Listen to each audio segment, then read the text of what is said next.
The story begins with a white-haired lady sitting drinking tea. At this time, everyone in the hall is gossiping about her. The girls say that this is the same lady that the prince was running after. She caused such a commotion, and now she is being wooed to another man. The ladies think that this is such impudence. Her chosen one is Duke Rodnan of Gels. The women begin to discuss the Duke and say that he truly has a divine appearance. Just look at his dark eyes like the night sky and hair like silk. They wonder if that villainess could be threatening him.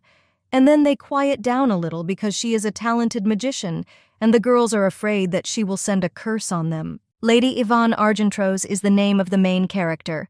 She is the youngest daughter of the Argentros family, a mage and a famous villainess. Rodnan yells, Duke of the Northern Lands of Gels. He asks Yvonne if she feels comfortable. The girl answers yes, but then corrects herself by saying no. She thinks the Duke is so amazing that her heart is beating too fast. The villain is trying to pull herself together. Yvonne looks at the guy and asks him to listen. She apologizes for saying this at the first meeting and asks the Duke to lend her money. Rodnan and everyone around him simply have no words. The girl always wanted to become not the main character of the novel, but a villain. Even if they scold her and point fingers at her, she will still remain with the villainess who was born into a rich family. Yvonne didn't want to have a life full of troubles and toxic people where her life would end in such a pathetic way. The maid pulls the girl out of her thoughts and asks if her mistress has any appetite. The main character realizes where she is now and screams that everything is delicious. How can you lose your appetite with such a sumptuous breakfast?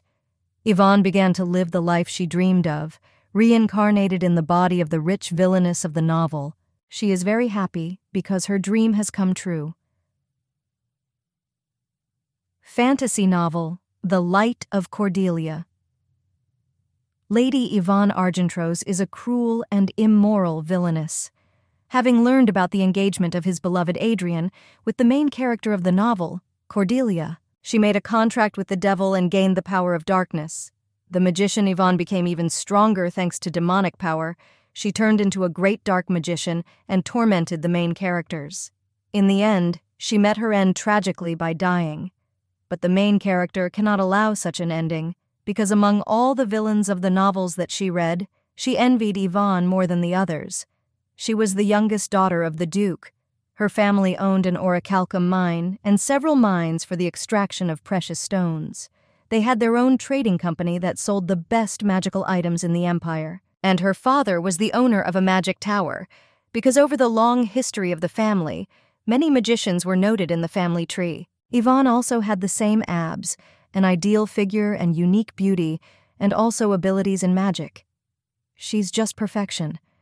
The girl thought about how in a past life she was an orphan, lived in slums, and worked endless hours at night. Compared to this, Yvonne's life is too much for her. Garden. That moment, the girl's task is to be happy for the two main characters and their happy ending, and one has only to bypass this mine in the form of the main characters, and Yvonne will never become a dark magician. The maid turns to her mistress and says that the Duke has come to her. The girl jumps out of bed and sees her father. His name is Kaiser Argentros. He is the head of the family and the master of the magic tower. Yvonne's father says that he gave a probationary sentence and the young lady did not repent a bit for him.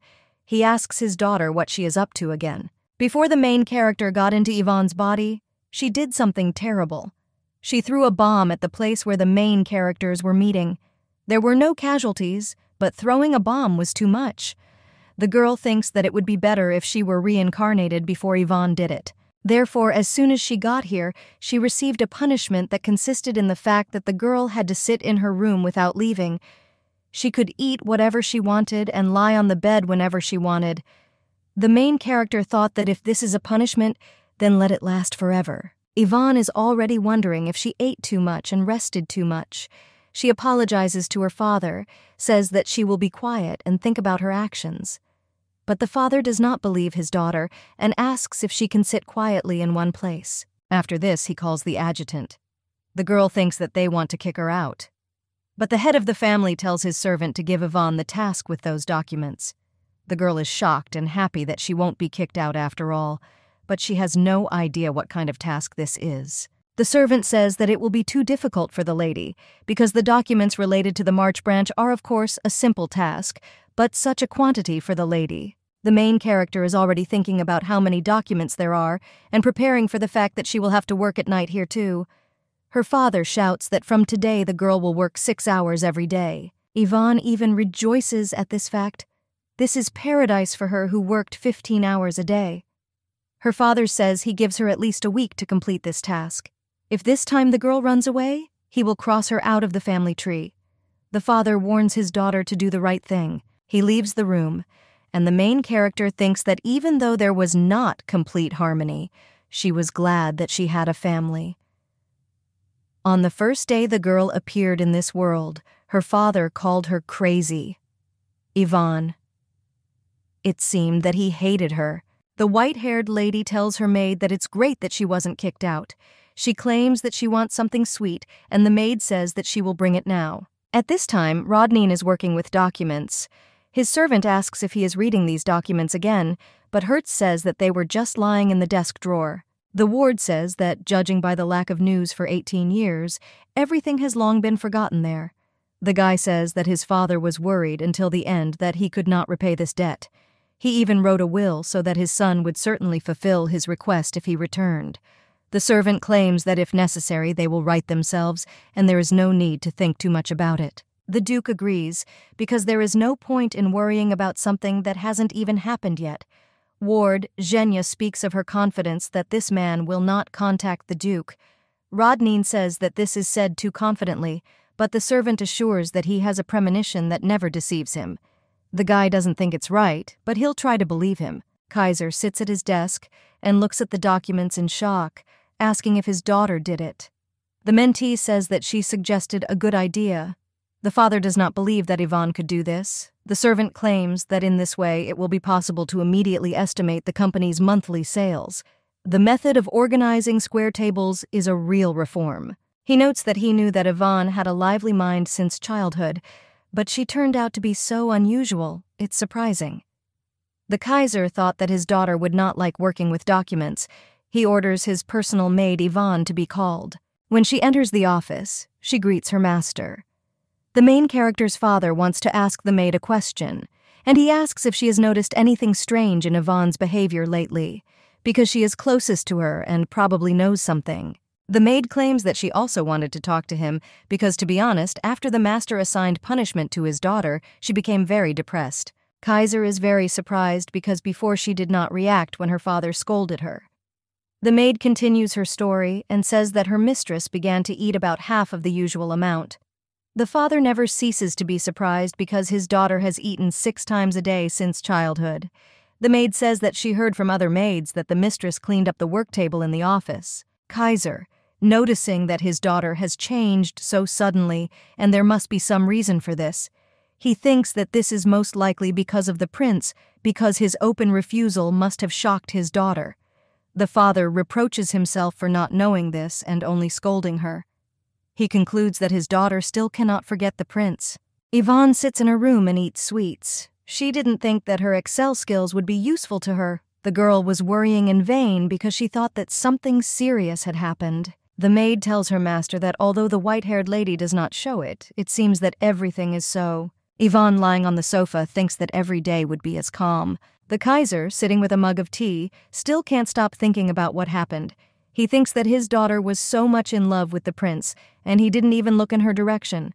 Yvonne is flexible, active, has a beautiful appearance and magical abilities, and she is also the eldest daughter of the Argentros family. The father of the main character wonders what the prince was missing, because he seems to be deliberately going on a date with the illegitimate daughter of the ruler of the Mare Kingdom. The Kaiser furiously hits the table with his hand and realizes that he can completely understand his daughter. Yvonne at that time approaches the table. Seeing the actions of her father, she asks if something happened. The father replied that no, and called her to come to him quickly. The girl sat down at the table and asked if there was any problem with those documents because she tried, but if she made a mistake, she asked her to ask. The Duke is shocked because Yvonne has never apologized before. He replies that everything is just wonderful, and both he and the adjutant are completely shocked by the girl's work. Yvonne is very happy and thanks her father for the compliment. He also notices that she smiled, but before she did not pay attention to the praise. The father of the main character tells her that she looks happy today. The girl agrees.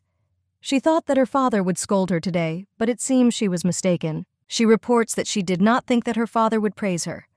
Kaiser says that until now, Yvonne has always been up to some kind of prank. The white-haired lady says that she is to blame and that she is sorry for causing so much trouble to their family. She promises to be more careful in the future. In her thoughts, she rejoices that all her life she will relax at home and enjoy delicious food. But suddenly her father screams and asks why his daughter is so downcast. Is there any flaws in her? He calms down and says that he himself punished the girl so that she would reform. But seeing his daughter in such a state, his heart is uneasy. Kaiser says that he bought a house, and the girl can break everything there to vent her anger. Yvonne doesn't believe what she just heard. The servant says that the Duke installed a shield near the house, and the girl can not only use magic, but also explode bombs. Her father says that the girl can go there even now, but she asks to wait. She thinks why destroy the house?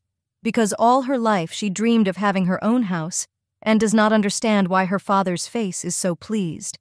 The main character tells her father that he punished her because she did something wrong, and she doesn't have to destroy the house. But the Kaiser is furious and says his daughter's name and asks what's wrong with her. He uses his magic in rage and asks who this prince is that brought his daughter to this.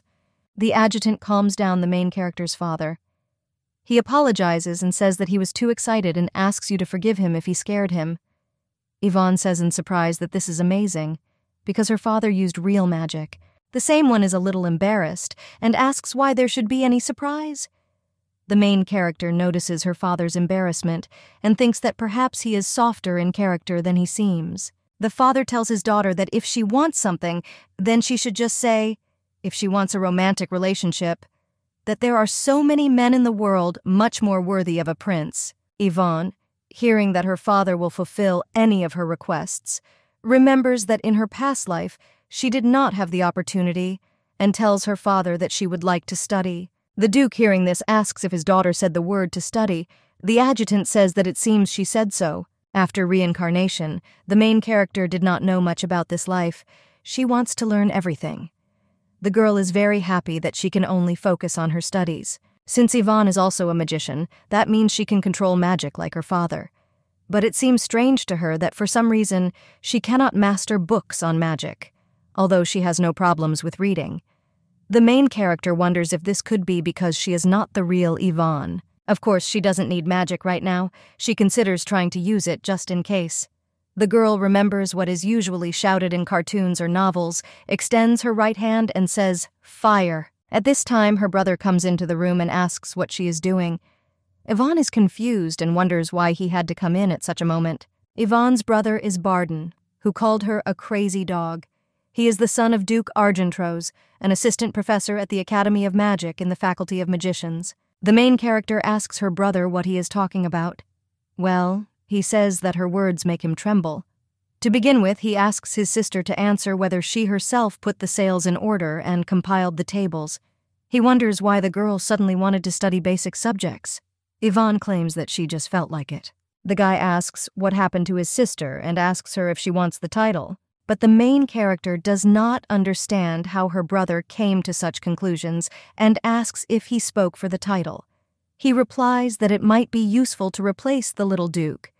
Yvonne screams in rage that she just wants to help her brother and their family. Barden did not expect such words. He does not understand why the white-haired lady wants to help him. Yvonne says that previously the monster appeared once every 10 years, but now this period is becoming shorter and shorter.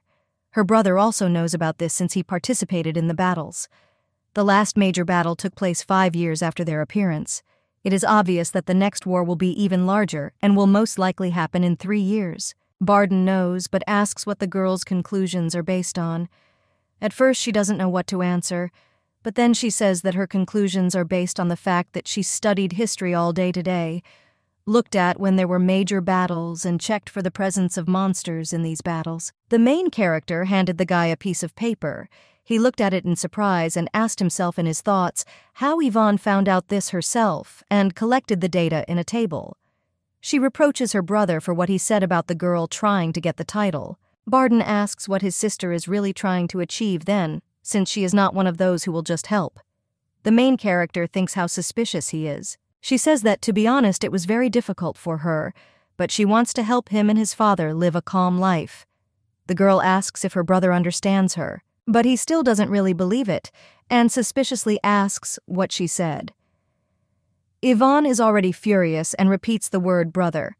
Barden calls his sister a crazy dog in his thoughts and thinks that she really is crazy.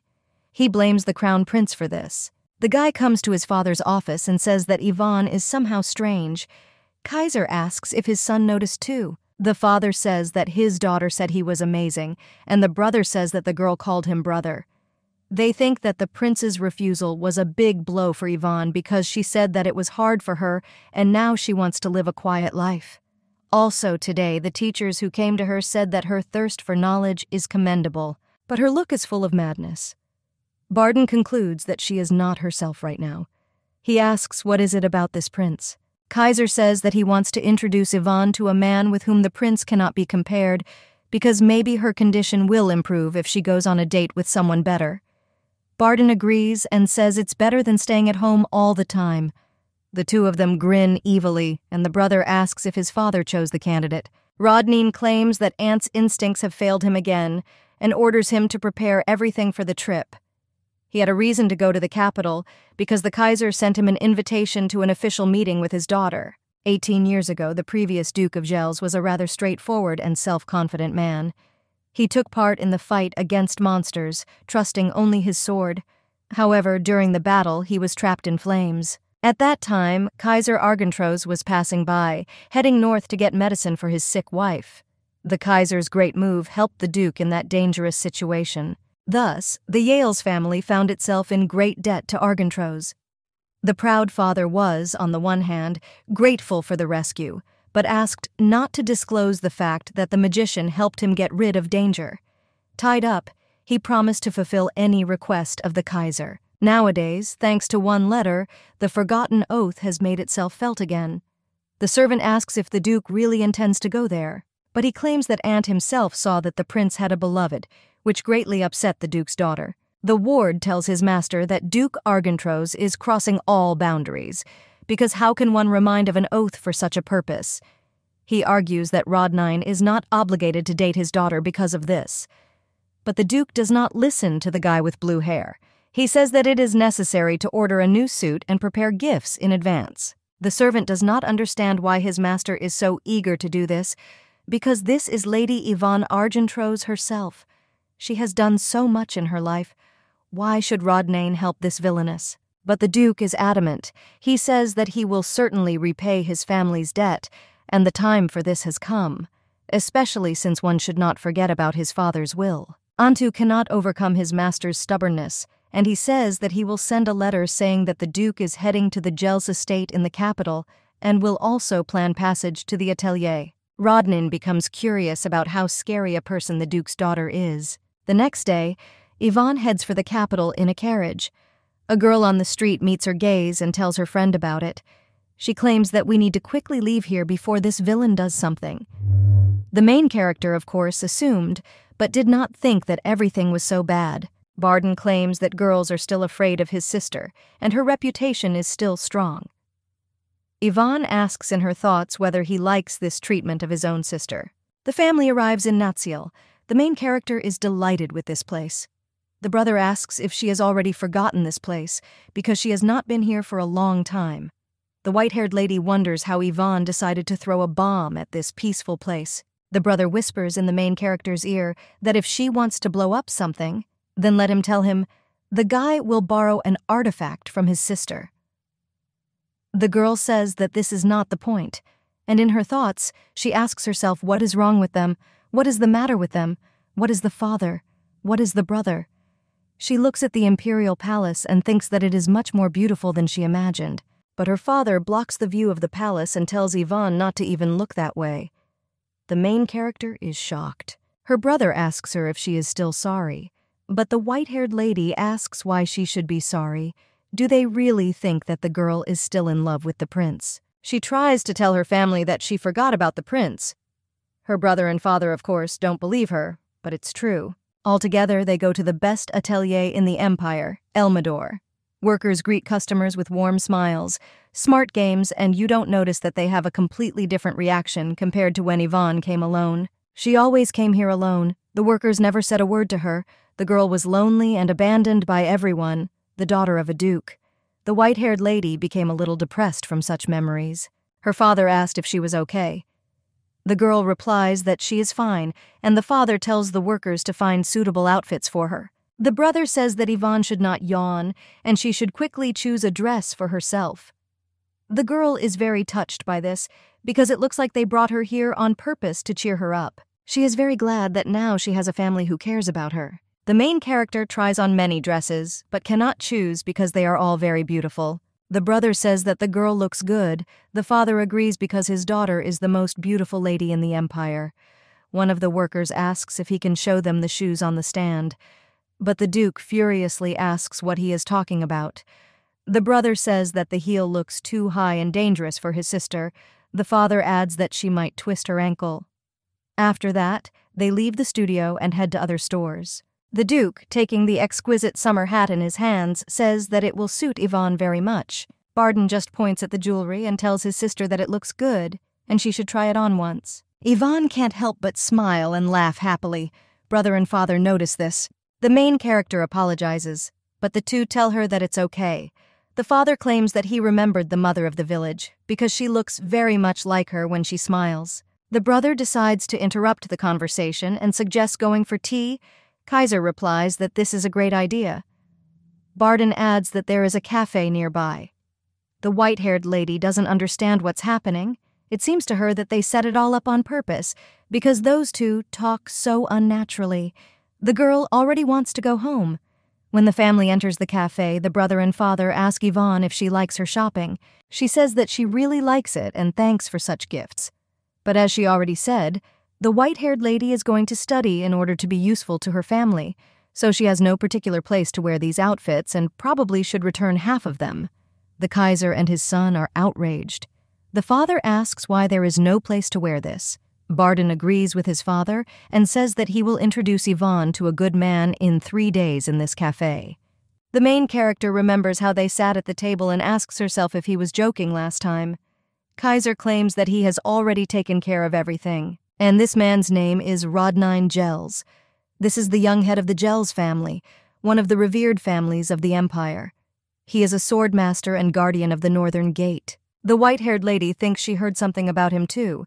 They say he is a handsome man, a gentleman, and a well-rounded man who is admired. That's what her dance teacher said. The main character asks her relatives why such an amazing person needs her, the villain Yvonne Argentros with a terrible reputation. The father and brother disagree. The Kaiser loudly asks who dared to give his daughter such a nickname. Barden says he may call his sister a crazy dog, but she's a pretty decent girl. The main character is very touched that these people are now protecting her, and it's really like her family, although she's not even the real Yvonne. The Kaiser has gone to the tower. Barden has some business to attend to. They are both so busy, but they made time for Yvonne. The knight asks the white-haired lady if she is finished and yawns. The main character notices that when her father was here, the servant behaved differently. The girl decides to teach him a little lesson and says that he has something on his hand. She screams that it is a wasp and begins to hit him on the arm. The knight screams and falls. The white-haired lady does not think that everything was so serious and asks if it hurt. The knight says that it would be better if the wasp stung him.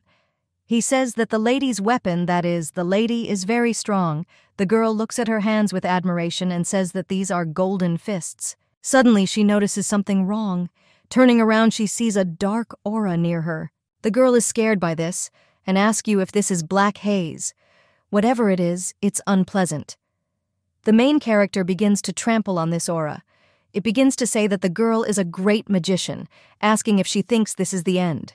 This gives Yvonne goosebumps because this nasty thing also talks. The knight does not understand what is happening and asks if his mistress is very angry. The dark consistency disappears, and the main character asks her servant if he saw it. There was something black and unpleasant there. But the knight asks what she is talking about and whether she is deliberately trying to intimidate him. The white-haired lady is already beginning to think that she imagined it, but this cannot be. The prince walks through the greenhouse and notices that it is very calm there. He asks if this peace of mind was worth a lot. Barden replies that this is all thanks to the extensive efforts of the imperial family and the rest of the clans. A particularly great contribution was made by the Duke of Gels, who single-handedly defended the northern gate, but the white-haired guy could not even meet him. Adrian Verbant is the crown prince of the Verbnet Empire and master of the sword. The prince says that he has heard that young Yels is going to visit the capital for the first time. Barden asks if this is true. He understands that this news has already reached the prince himself. Adrian asks if the arrival of the Duke of Yales in the capital is somehow connected with Yvonne Argentros. The white-haired guy says he doesn't know. The prince claims that the girl is now studying history, etiquette, and even communication skills. He says that he understands the efforts of the main character because she is trying to take the place of the princess. But the guy intends to make Princess Cordelia his wife, and therefore Lady Yvonne is trying in vain. Barden is already losing his temper. He tells His Highness that he seems to be worrying in vain because his sister has long forgotten the prince and started a new life, and Adrian shouldn't worry about it. But he only narcissistically tells the guy not to pretend, because the lady will not be able to forget the guy so easily. The white-haired gentleman himself knows very well. Adrian continues his monologue and suggests that Barden try to renounce him for the sake of his sister. The white-haired guy thinks that if it weren't for the title of prince, then the one standing in front of him would have already been beaten. Yvonne's brother is still angry, but suddenly he sees a strange hand mark on the tree. He will wonder where he could have come from there. Pawnee decides that this needs to be written down, just in case, and sets a bracelet with a magic stone on the trail. The prince asks the white-haired guy if he is listening to him. Barden tells him that there is some strange trail behind him, but when His Highness turns around, the trace is no longer there. The prince says that it is just a tree, and assures Barden that he should not avoid talking and should better listen to his advice for Yvonne. The white-haired guy is already tired of this. He turns to His Highness and asks him to forgive him, but Yvonne has really already forgotten about the prince, so there is no need to pay so much attention to this. He and his father do not want Yvonne to take the princess's place. The prince is shocked by these words and does not know what to answer. Barden bows to the prince and leaves. During the war, he considered the guy not bad. The white-haired guy asks himself what Yvonne saw in Adrian and claims that she doesn't understand men at all. The girl's brother will try to prevent her from making such mistakes again. At this time, the man coughing up blood thinks that the girl killed his evil spirit with one kick. He assures that she will pay for it and leaves a dark mark on the tree. The maid runs around the room with lace and thanks her mistress. Yvonne says that Carol has already said her 30th thank you. She completely understood, and there is no need to thank her anymore. The main character thinks about how her maid is enjoying several strips of lace. The maid asks her mistress why she immediately sat down to books when she returned. Yvonne says she's just looking for something. She needs information about monsters associated with the shadow, but for some reason, it is not visible. The girl wonders what it was. She understands that Yvonne had many ill-wishers.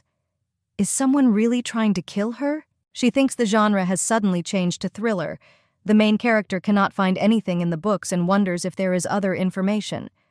She asks her maid if she remembers that the girl told her not to touch under any circumstances. Carol screams that she didn't touch anything. The white-haired girl realizes that the maid knows something and asks what it was. The maid screams that this is the right box, standing in the artifact laboratory, which is an office for making bombs. But the girl repeats once again that she honestly did not touch anything and assures that this is true. Yvonne says she knows and just asked. She thinks about the bomb-making room and concludes that Yvonne was really into blowing up buildings. She asks her maid to let her know if anyone wants to go there.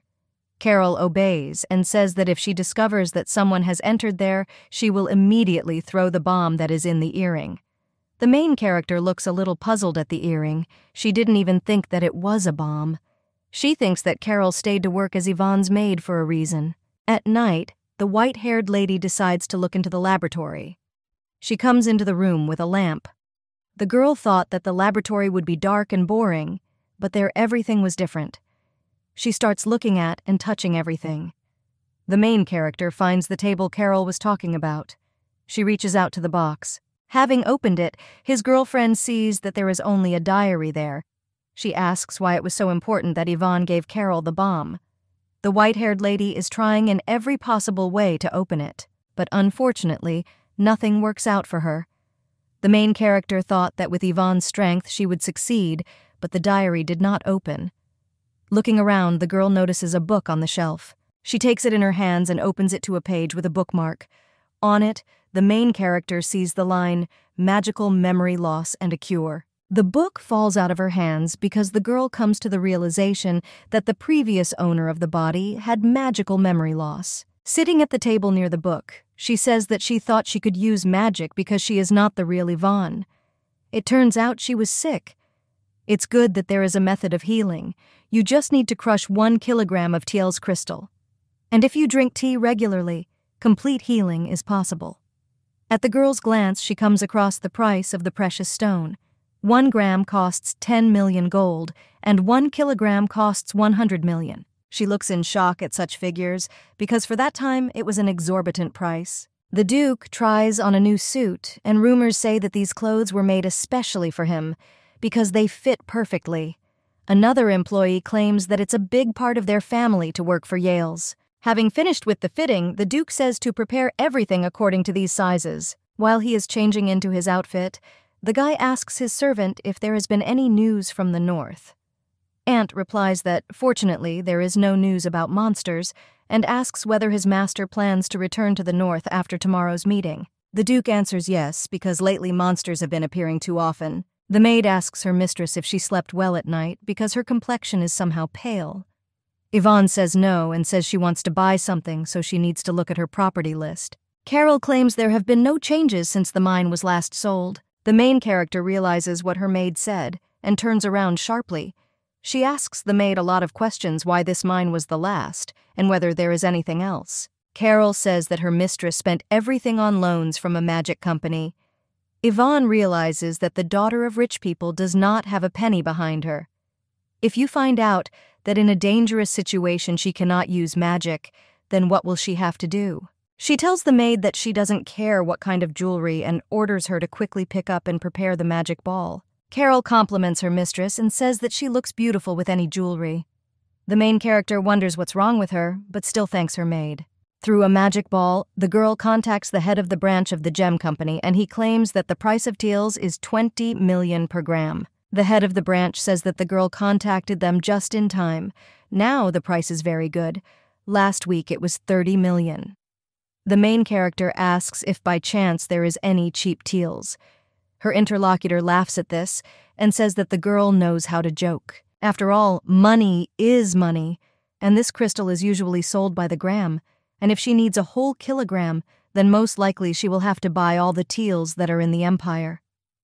The white-haired lady in despair asks in her thoughts whether it is difficult to get him even with money. The maid calls her mistress, but she continues to think. The girl thought that in this life it would be easier for her. Yvonne looks at the mug she is drinking from and thinks that it looks expensive. The girl wonders how much such a cup could cost. She also thinks that if she sells the clothes, she will make a lot of money. The man's voice pulls her out of her thoughts and asks what the lady was thinking about so seriously. The main character remembered that she now has an official acquaintance with her fiancé. She asks for forgiveness. The girl already knew that the Duke was handsome, but she did not think that he was so handsome. She wonders where her father got him. Yvonne would even like to be the first to arrange a second date for him, but now is not the time for that.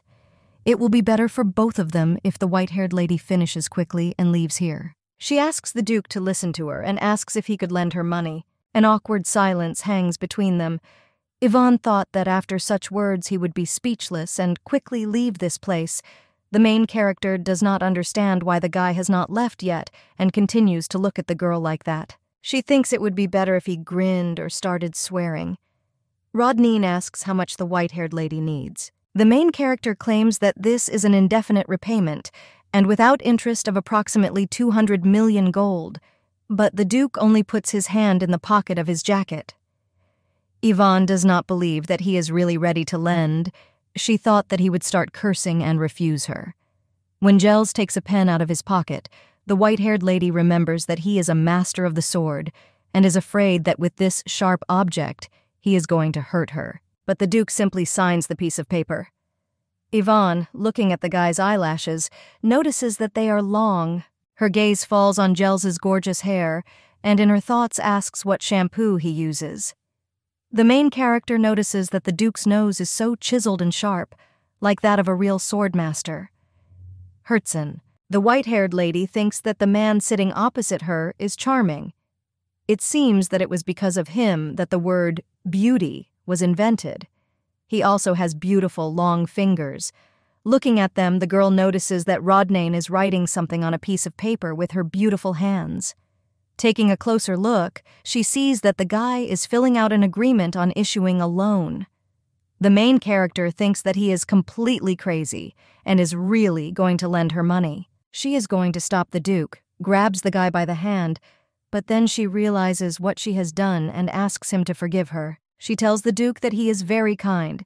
The girl heard that he is a fair person and quite handsome, but still you can't just give out money as a loan. The main character herself knows about her situation and asks if Rodnane knows about it. Today is their first meeting, and the guy is already ready to lend Yvonne so much money. She says she can't let this happen. Well, the Duke claims that he will simply lend her the money, because he knows for sure that the girl sitting opposite him is Lady Argentrose. This money also comes from his personal fortune, so there are no problems. He says that even if the white-haired lady deceives him, nothing can be done. The main character thinks that this man is too kind.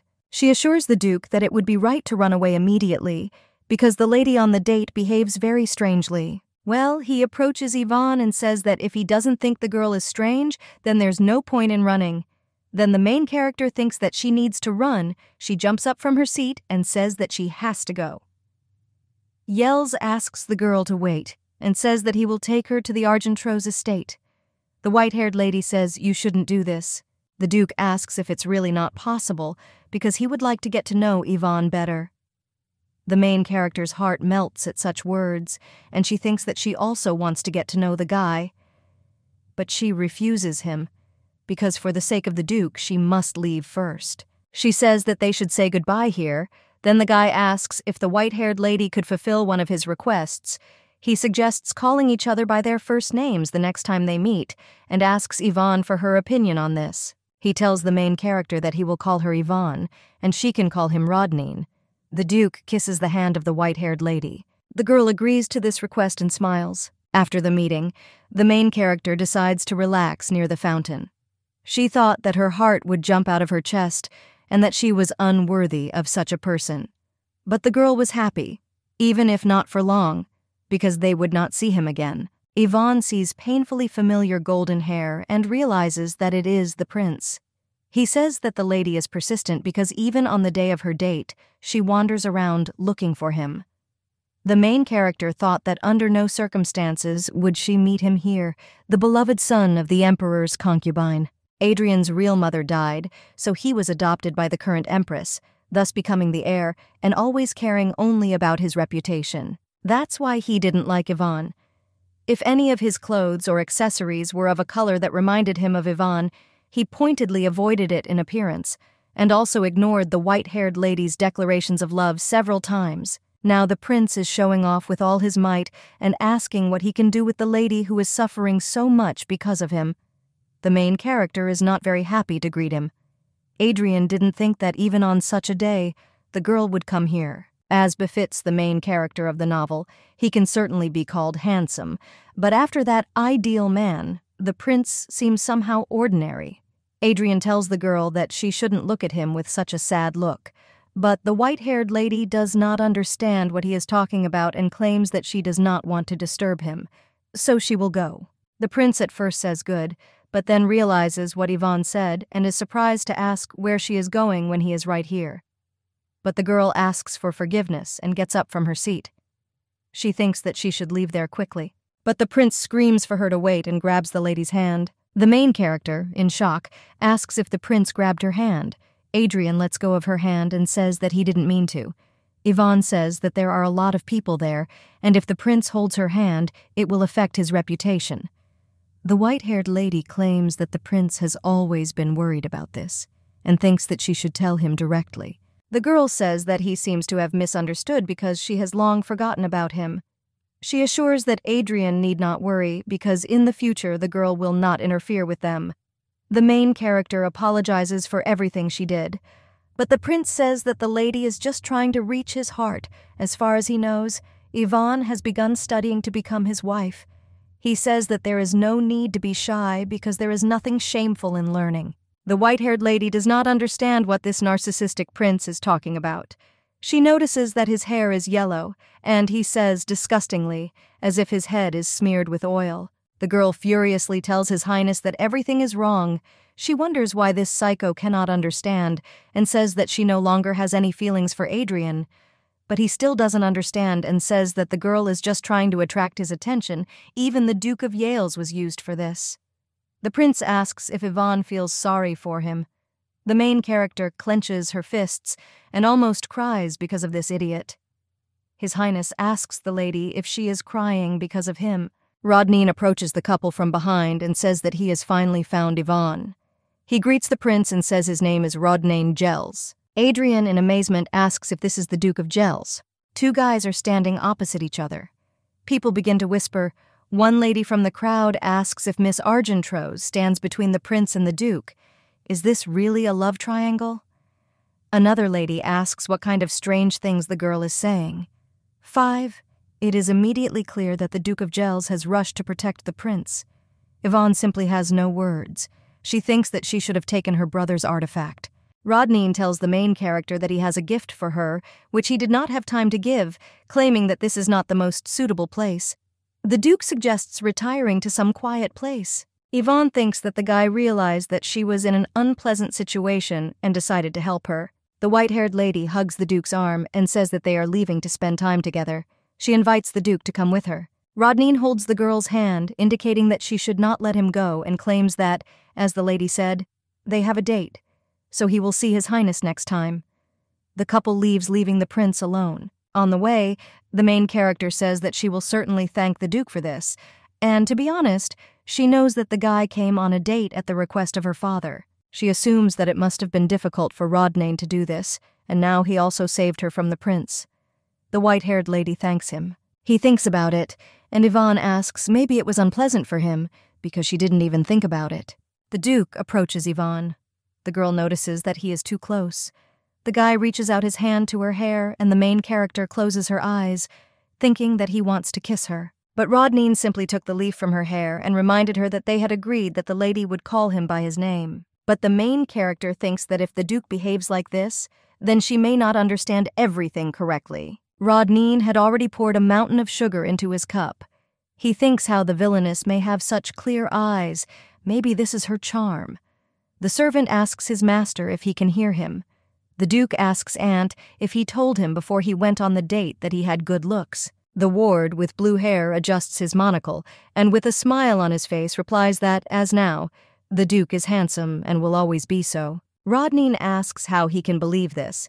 Perhaps his criteria for beauty are different from the standard ones. Aunt asks what his master is talking about and asks if the Duke will believe him if he conducts a survey and provides him with a report. It seemed to the guy that Miss Argentrose was looking at him like he was a stone. The servant claims that this is unheard of. I say that she has problems with her eyes. The Duke gets angry from such words. Rodnine thinks he hears some strange ringing. He remembers Yvonne and says it's like a lady calling his name. The guy is completely confused. Aunt says that his master seems very tired and asks if he gave away the gift he prepared. The Duke remembers that only after the lady left did he realize that he had not given a gift, so he followed her and saw her crying. The guy thinks it's all because of the prince. It was not easy for the girl to go on a date, and then there was the prince whom she had loved for a long time. Surely it was hard for the lady to see him, so hard that she took the guy by the arm to quickly get out of there. The Duke remembers how the girl thanked him. He suggests that the girl might like blondes. Aunt reports that everything is ready for tomorrow's trip and asks when his master plans to leave. But he says that for now, he will remain in the capital and orders his servant to find out if Lady Argentrose has any large debts. The ward asks the Duke again. Rodnine asks if Antu needs any explanations. He claims that they are not needed and he will try to find out. The guy, drinking his coffee, thinks about the strangeness of the fact that the girl asked exactly 200 million. Their family is considered one of the richest in the empire. Why would she need such a sum? This doesn't sound like the Duke, but he won't satisfy his curiosity for now. The guy doesn't finish his sentence and looks at the sunset. He thinks that it is very similar to Lady Argentros's eyes, reminiscent of a precious stone, and he should have prepared a more valuable gift for her. Yvonne received a gift, opens it and sees a bracelet with the teal stone inside. She sees that there are at least 10 grams. If translated into money, it will cost a lot. And this is a gift for a first date. The girl notices that Rodnan Gels looks like an ideal man. He gave her what she needed most. The girl thinks that she may not get him, but she wishes him happiness. Her brother and father come into the main character's room, and they ask me if it's true that the girl met a prince on a date. The white-haired lady replies that she met him by chance. In her thoughts, she adds that to be more precise, it was in the square. She tells her family that they both work too hard, and their complexions are terrible. The fatigue of the average Korean company employee is visible on their faces. They think that Yvonne has had a hard time, and she is also worried about them. The main character already regrets what she said, and thinks that the guys will start lamenting again. Kaiser says that he sent his daughter on this date in vain. Because of him, she collided with the prince. The father apologizes for this. The white-haired lady says that everything is fine. On the contrary, she is uncomfortable in front of the Duke of Yales because he had to go on a date with someone like her. The father asks his daughter not to say such words. They hurt his soul. The brother asks what it means to be with someone like her, because his sister is very smart and beautiful. The father says that he is proud of his daughter. Of course, there were rumors because of her character, but the girl realized everything, so she shouldn't say that. Yvonne smiles and says that there will be no more, so she decided to forget about everything that happened and start her own business. She thinks she needs huge capital now. She tells her brother and father that she needs money and folds her hands in the shape of a coin. The guys say how brazen she is, that is, decisive. The main character asks the Kaiser to borrow 10 million gold. She will pay it back with interest. Barden says that this is the price of several outfits, and he can give them to his sister just like that. But the girl claims that she does not want to and will write an official promissory note. She will take on a debt from her father, which she will certainly repay. The girl claims that she wants to gain trust. The brother doesn't recognize his sister. The father agrees, although he could also just give her money. After all, they are not only a clan of magicians, but also the owners of the House Company, which is a good chance to learn how to run a business. Yvonne thanks her father and says that she will not disappoint him. The Kaiser, standing in the evening with a paper in his hand, says that his daughter has changed a lot. Her determined look makes her even more like her mother. The father says that he is angry with the prince, but this situation turned out to be good luck for them. The brother asks if Yvonne said anything about a date. The white-haired man replied that she did not say anything. He hoped to arrange another meeting for them, depending on her reaction. Barden assures that even though his sister has forgotten the prince, a person's feelings do not go away so easily, and suddenly the girl only pretends that she is no longer interested in him. Father says that this Prince Adrian, although he is the heir to the throne, does not yet have strong power. He became the heir because he was adopted by the Empress, and this could change at any moment. The guy asks what his father means and whether he wants to influence the choice of the heir. The Kaiser claims that if Adrian ceases to be crown prince, he will no longer be able to look up to their family. Barden asks if he is ready to do this for the sake of Yvonne, because the Argentroses have never interfered in the affairs of the imperial family. The man says that this is not only for the sake of his daughter, the king's illegitimate daughter Mare, whom the prince brought from the war, does not inspire confidence in him. The guy says that he has the same thoughts. Her healing skills with which she saved the prince on the battlefield are beyond the normal level. He even thought about conducting an investigation. The father entrusts this matter to his son, and he tells him to contact the third prince. Someone sent 2 letters to the main character.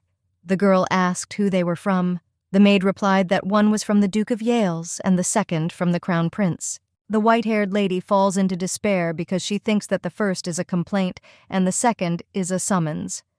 She thinks that the Duke may not be happy with his date with her. The prince must have sent an arrest warrant for that bomb incident. The maid is trying to calm down her mistress, and I assure that although she acted a little on emotions, she now leads a calm lifestyle, as if she'd gone to a monastery. Yvonne asks where she has seen a monastery be so good and asks her maid to give her letters. She opens the letter from the Duke first and thinks about what to do if it is really a letter of complaint or a demand to return the bracelet from Thiel's. The girl remembers that day he was so caring and gentle. She reads the text of the letter. Rodney wrote to the girl that he really liked yesterday's date. The guys are worried whether the main character liked the gift. If she has time, Tony is pestering her to go to the opera with him tomorrow. He will wait for her answer. The white-haired lady looks at the paper and realizes that this is an invitation to a second date. The maid says that the Duke liked her mistress, but Yvonne says that the refusal must be sent. Her maid does not understand why. The main character says that Rodney most likely sent the letter out of politeness, since he came on a date at the request of his father. It's a pity for the girl to refuse such a man, but nothing can be done. I didn't even want to open the letter from the prince, but in short, it talked about an invitation to a tea party that Cordelia was throwing, and a threat that Yvonne would promise not to use magic. The white-haired lady clutches the letter, and in her thoughts asks how the prince dares to treat her like a criminal. She said that she had forgotten him, and now he suddenly felt sorry. The girl calls His Highness a lousy bastard. She says that she needs to write an answer and asks her maid to bring paper for writing. The prince is sitting at a tea party. The guests are talking about how it is not surprising that this place is called the Green Palace. The summer flowers look so bright and fresh. His Highness thinks that the girl really didn't come, and before she tried to get an invitation in any way if she knew that he would be there. Adrian wonders why the girl did this. Didn't she say those words in order to arouse the guy's interest? He thinks this can't happen. Cordelia grabs the prince's hand and asks if he thinks it was very dangerous on the battlefield then. His Highness says that the girl saved his life, all thanks to her restoration magic. The guests begin to praise the lady and say that she has unique abilities. One of the ladies heard that thanks to them, Cordelia played a big role in the war, which was to be expected from Princess Mare. The girl thanks the lady and says that everything is thanks to the skill that was passed on to her from her ancestors. After this, the guests begin to gossip about the date of the Duke of Yale's and Lady Argentro's. They say that the Duke is still in the capital. They say that the lady behaved very modestly with him. The girls are very curious about how they ended up on a date. They heard that he is very handsome and would also like to meet the Duke. Cordelia clearly doesn't like this and decides to tell Marchioness Shalia and Lady Alanta that they both have such beautiful skin. The girls are distracted from the conversation. One of them says that lately she has been taking extra care of her skin. The princess asks them to share their beauty secrets. They say that she also has beautiful skin. At the same time, Yvonne was heading in a carriage towards the capital. She looked at the contract for the supply of rhodia grass. This is truly an ingenious product. It is inexpensive, so the girl was able to buy the rights to it with her father's money. Rhodia herb is usually used as an antipyretic, but is not a good remedy due to the availability of more effective drugs, but that is if it is used as a remedy for fever. According to the plot, when Adrian and Cordelia returned to the capital, an unknown skin disease appeared among the aristocrats. Cordelia, who was an illegitimate child, was not accepted in high circles, but she found a way to treat this disease, thereby changing the attitude towards herself. That remedy turned out to be rhodia herb. Cordelia gave this herb to everyone for free, but the main character has no such desire because she is the villain Yvonne. Since the girl is in the plot of the novel, it is necessary to use all the information she has. She mentally apologizes to the princess, but she uses the rhodia herb to earn 200 million. The servant informs his mistress that they have arrived in Nasil. The white-haired lady thinks that the herb can be sold immediately, but if she wants to sell it at a high price, it is important to think about packaging. The product she is planning should look high quality and at the same time cure a skin disease. These will be natural handmade cosmetics. The main character needs to find premises for the store today and start production as soon as possible before the disease spreads. She looks at the imperial palace and tells the prince to drink tea with his bride while she goes about her business. Yvonne gets dust in her eyes because a strong wind has blown and the Duke of Yales is approaching the girl. The main character asks what brought him here. Everyone around begins to gossip about the situation. They, seeing the Duke, say that he is much more handsome than they say about him. The white-haired lady looks at Rodnane and agrees, because the Duke is truly simply incomparable. It seems as if he is all glowing. His appearance is captivating even if he is just standing, and even his cold gaze is attractive. It is a killer beauty. Rodnane addresses the main character, but she turns around only when he calls her name. She apologizes and asks the Duke what he said. The guy says that even though the girl rejected him, he is very glad that they met by chance. The guy asks if the ladies' meeting is over yet. Yvonne says it's over, but she had personal matters to attend to. The main character is tormented by her conscience that she is lying, looking into these beautiful eyes, because she did not have any meeting. Rodnane says that this is good and he was just about to take a walk. He asks if the girl will allow him to accompany her. She points a finger at herself and asks if the guy wants to accompany her. She doesn't understand what's going on because he asked for a second date out of respect for his father. But what's happening now? The ladies continue to gossip and ask what the Duke is talking about with Lady Argentrose and why they are together. They are already discussing the possibility that the girl might threaten him. Yvonne thinks that nothing good will happen if Rodnane gets involved with this villain. In the novel, the Duke of Gels almost did not appear, only mentioned as the ruler of the northern lands. And this Duke suddenly goes on a date with Yvonne, who has fallen ill with a strange, rare disease. After being reincarnated into her body, many events did not go according to the plot. Girls should behave more carefully with those about whom little is known. Because the novel has too many contradictions, for example, a loved one turned out to be a traitor. It may be a simple courtesy, but there is nothing wrong with being careful. The white-haired lady says that in this case it is better for the guy to go for a walk with someone who knows the capital well. Rodnane, judging by the expression on his face, does not look very happy. He comes closer to the lady and says that this is an excuse to spend time with her. The Duke asks if Yvonne could just let him. The main character is very moved. The knight behind her tells his mistress how cruel she is. The girl still goes for a walk with Rodnane. She released the accompanying knight and went with the Duke.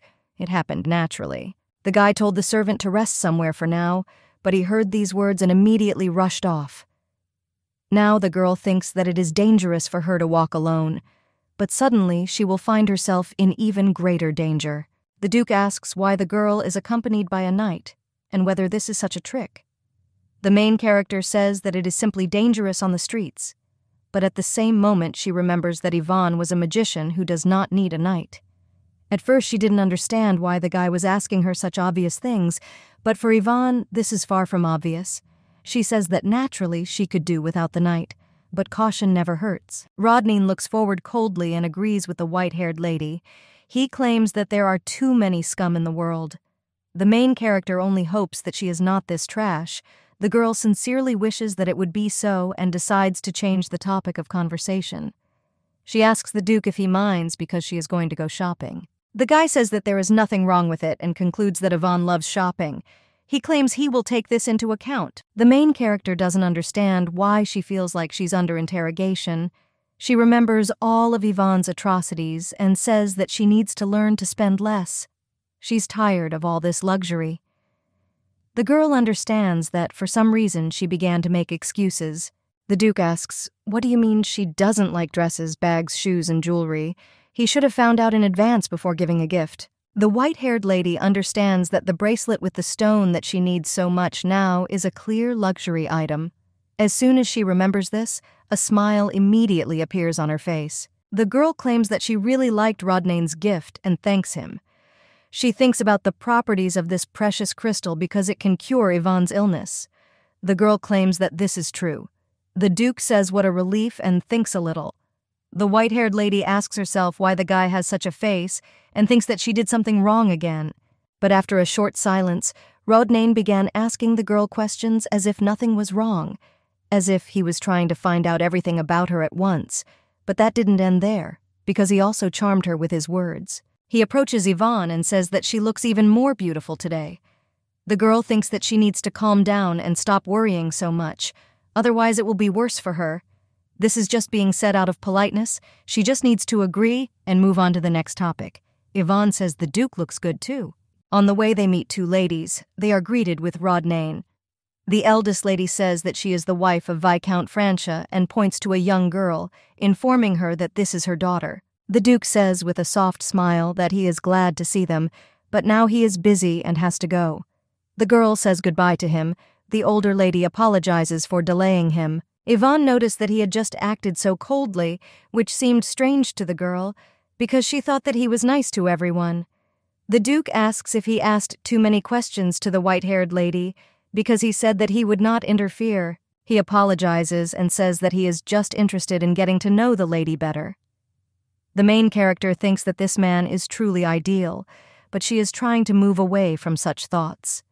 His attempts to get closer to the girl, personal questions, and a caring attitude. Having put the whole picture together, the girl comes to the conclusion that he is interested in her. As soon as she saw the coat of arms of the Gilles family, she remembered that the Duke had another reason for treating her this way. She studied the history of the Verbnet imperial family in class. The main character recalls the secret investigative organization of the imperial family. Since an official investigation was not possible, they acted in secret. They are said to have been closely associated with one of the 4 largest clans of the empire.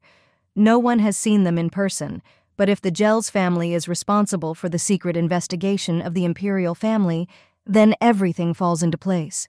The Duke's father asked for a date.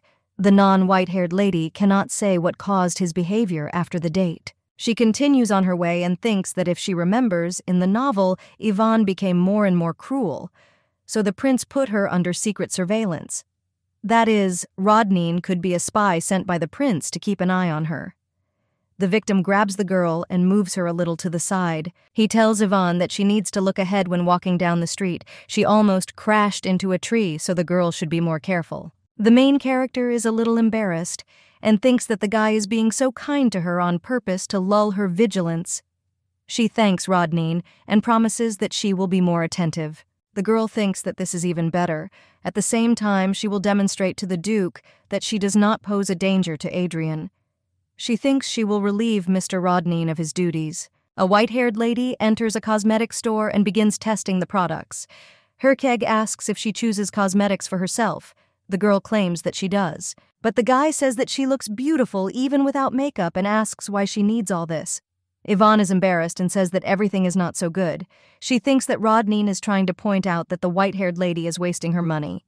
The main character sees that this store mainly sells cosmetics in bright colors, and she should go to another one. She reports this to the Duke. A couple enters another store and sees an elegantly dressed lady there.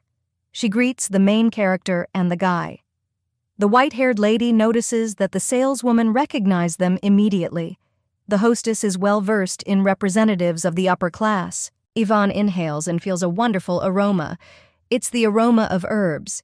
She tells the store owner that it looks like she uses herbs in cosmetics.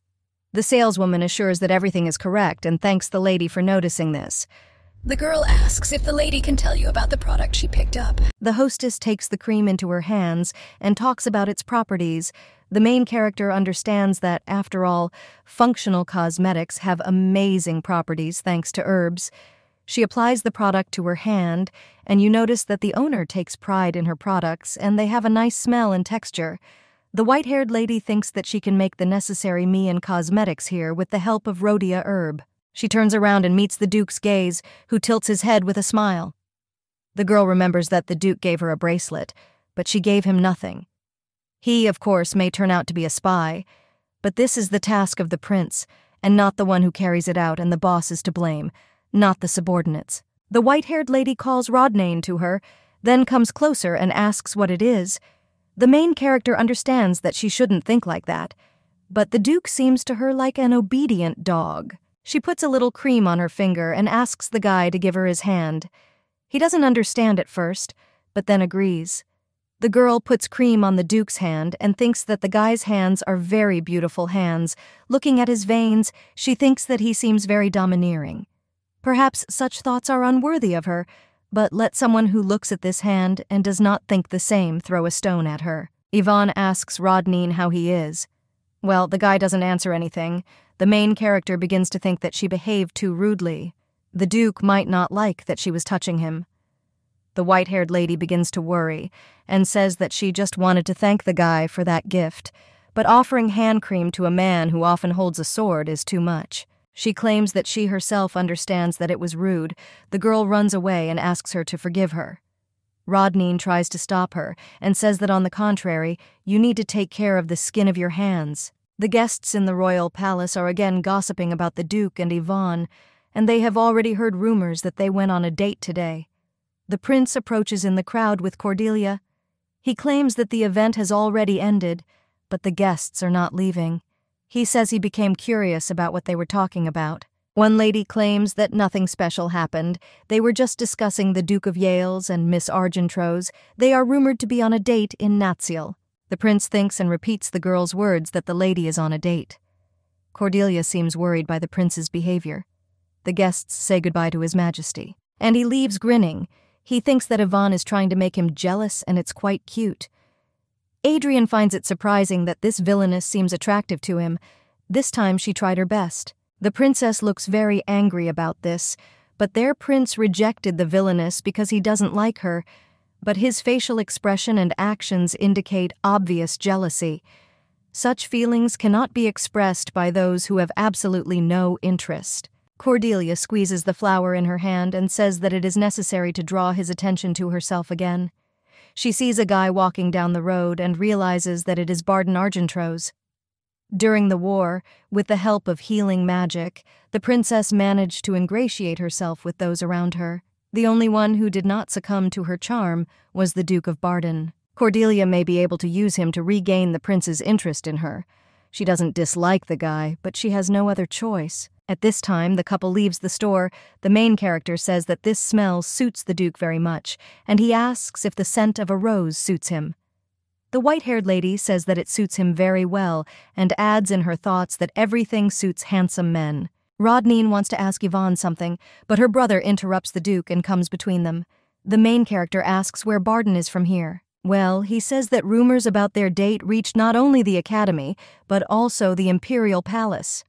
The white-haired lady says that everything is not like that, and this is not a date. Yvonne's brother is greeted by the Duke and introduces himself. Rodney says that he is very pleased and claims that Barden is very similar to his sister. Like the Duke and I heard, he is a real handsome man. The guy thanks the Duke of Yale's. The main character notices that Rodney even charmed her brother. He seems to be nice to everyone regardless of gender.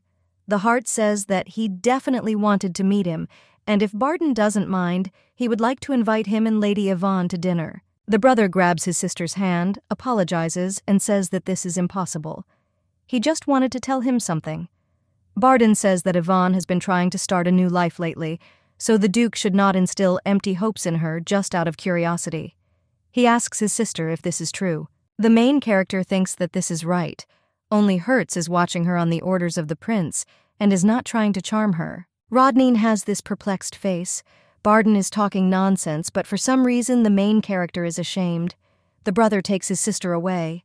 The white-haired lady turns around and thanks Mr. Rodney for today. When the Duke returns home, Aunt says that he has completed the investigation into Lady Yvonne's financial condition that his master asked him to do.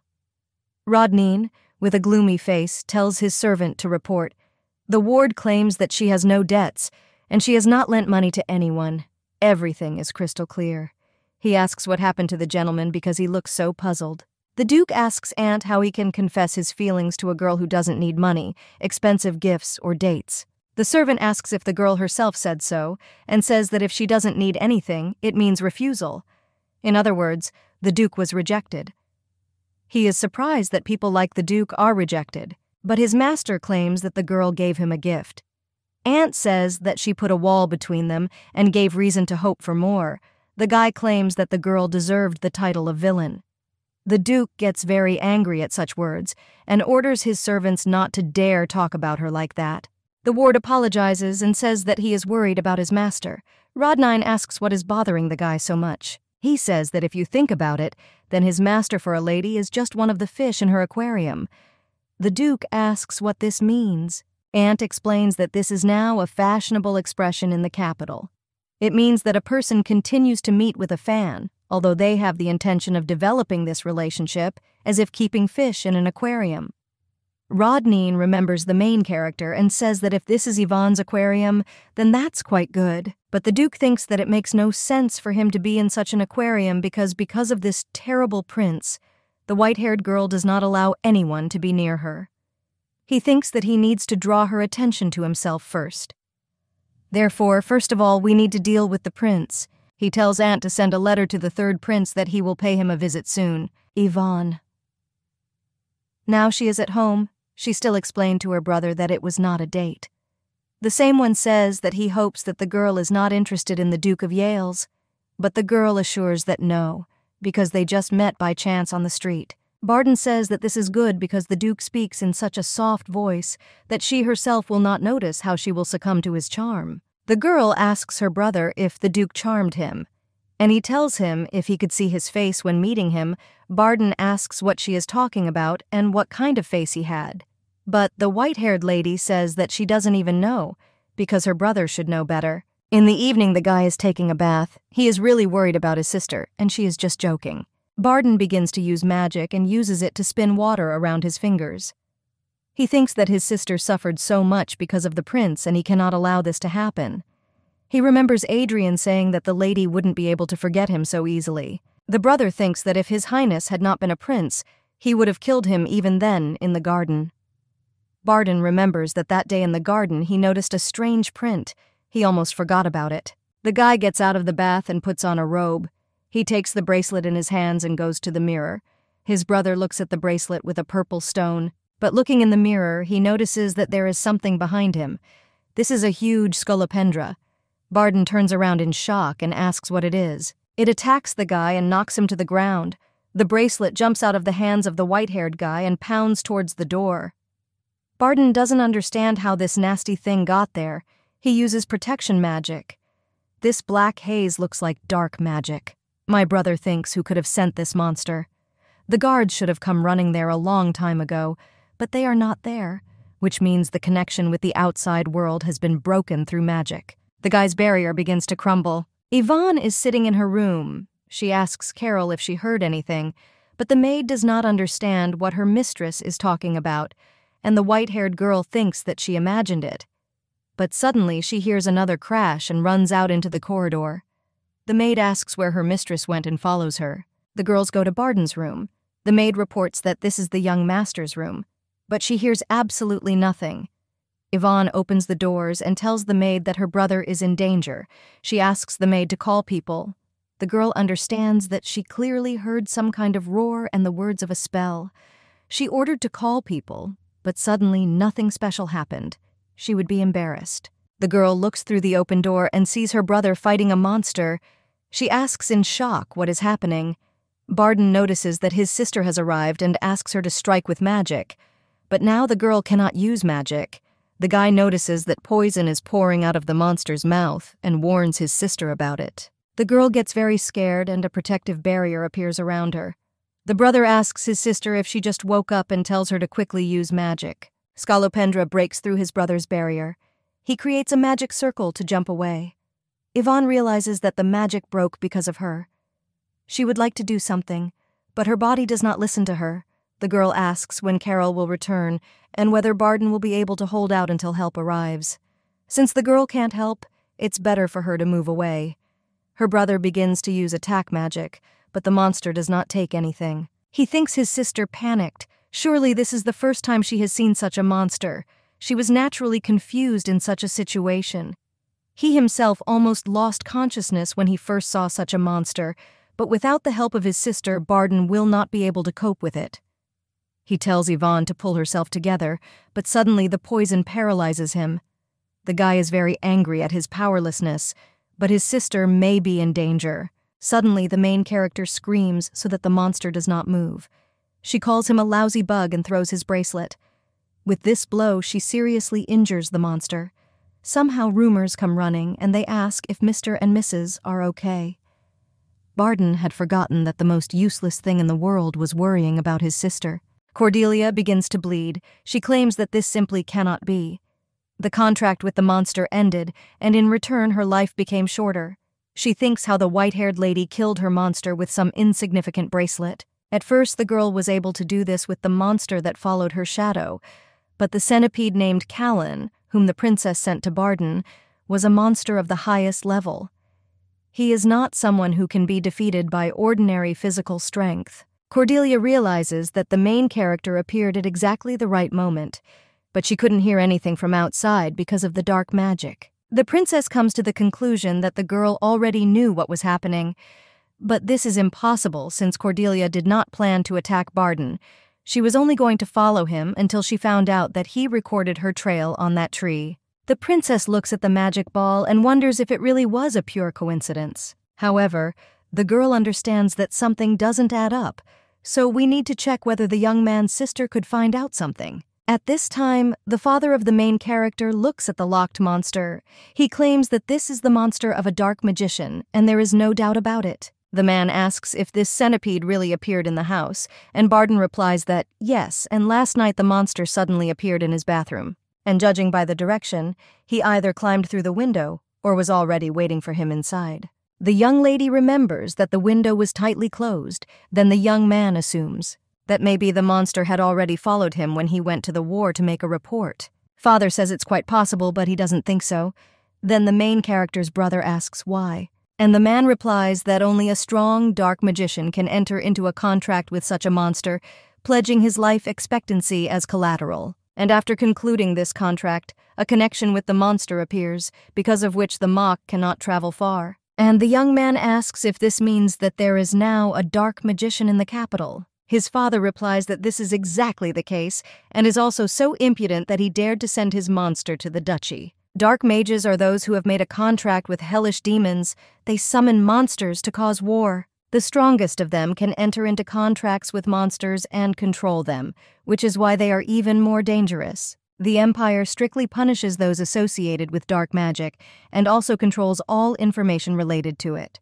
The young lady thinks how a dark magician walks freely in the capital of such a state, and whether it could be that what stuck to her shadow that time was also the work of his hands. Therefore, the girl thinks whether she should ask the Duke about this, because he is the owner of the magic tower, and at this time, her brother says that the situation is more serious than he thought, and asks what this dark magician is trying to achieve. The father claims that now they have little information, so it's difficult to say, and then asks if they have anyone in mind. The young man claims that he doesn't even know, because apart from participating in the war, he wasn't particularly involved with anything.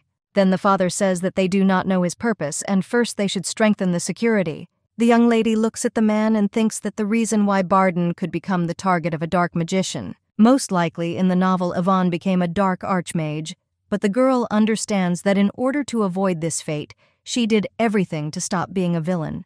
And she has no desire to become a dark magician, so Yvonne doesn't understand how she became a dark magician in the first place. But suddenly the girl realizes that this might not be her personal desire, and it is quite possible that something terrible could happen in the near future. And in the end, the fate of a dark magician may await her.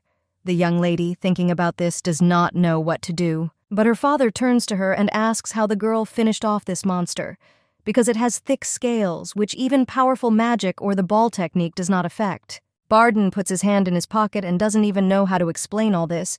He takes out a bent bracelet from there and shows it. And when he says that Yvonne struck the monster with this decoration, the father is shocked. He asks if Yvonne really did it, and the young lady replies that to be more precise, she threw the jewelry. After all, there was nothing suitable around.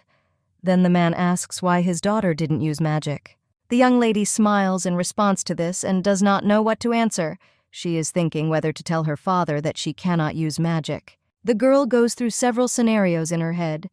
The first of them shows hope, because the father can buy the young lady Tielis. But the second option doesn't seem so good, because the father might yell at her and say that the girl has done something wrong again. The main character understands that she has not yet won enough of their trust, and therefore cannot make up her mind.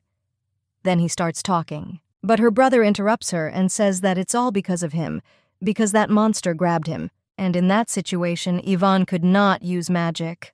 Otherwise, it would have hurt him too. The young lady realizes that she had a chance to do this before the monster grabbed him, and the young man adds that his sister's decision was the best. The main character wonders if her brother understood that she cannot use magic and if he is trying to cover her up. The father asks if they were hurt, and the young man just looks at his sister and smiles. He says that everyone is safe. Yvonne says that she is also whole thanks to her brother.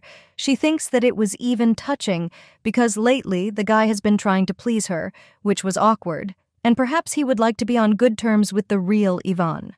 The father says that the young lady defeated the monster with physical strength alone, and in this way, she is like her mother, Camilla. The guys ask if she really looks like her mother. Her father answers yes. After all, Camilla was an excellent knight and also very strong. At a hunting tournament, she caught a brown bear with her bare hands, after which her father fell in love with her. The man sadly says that such a strong woman still went to another world.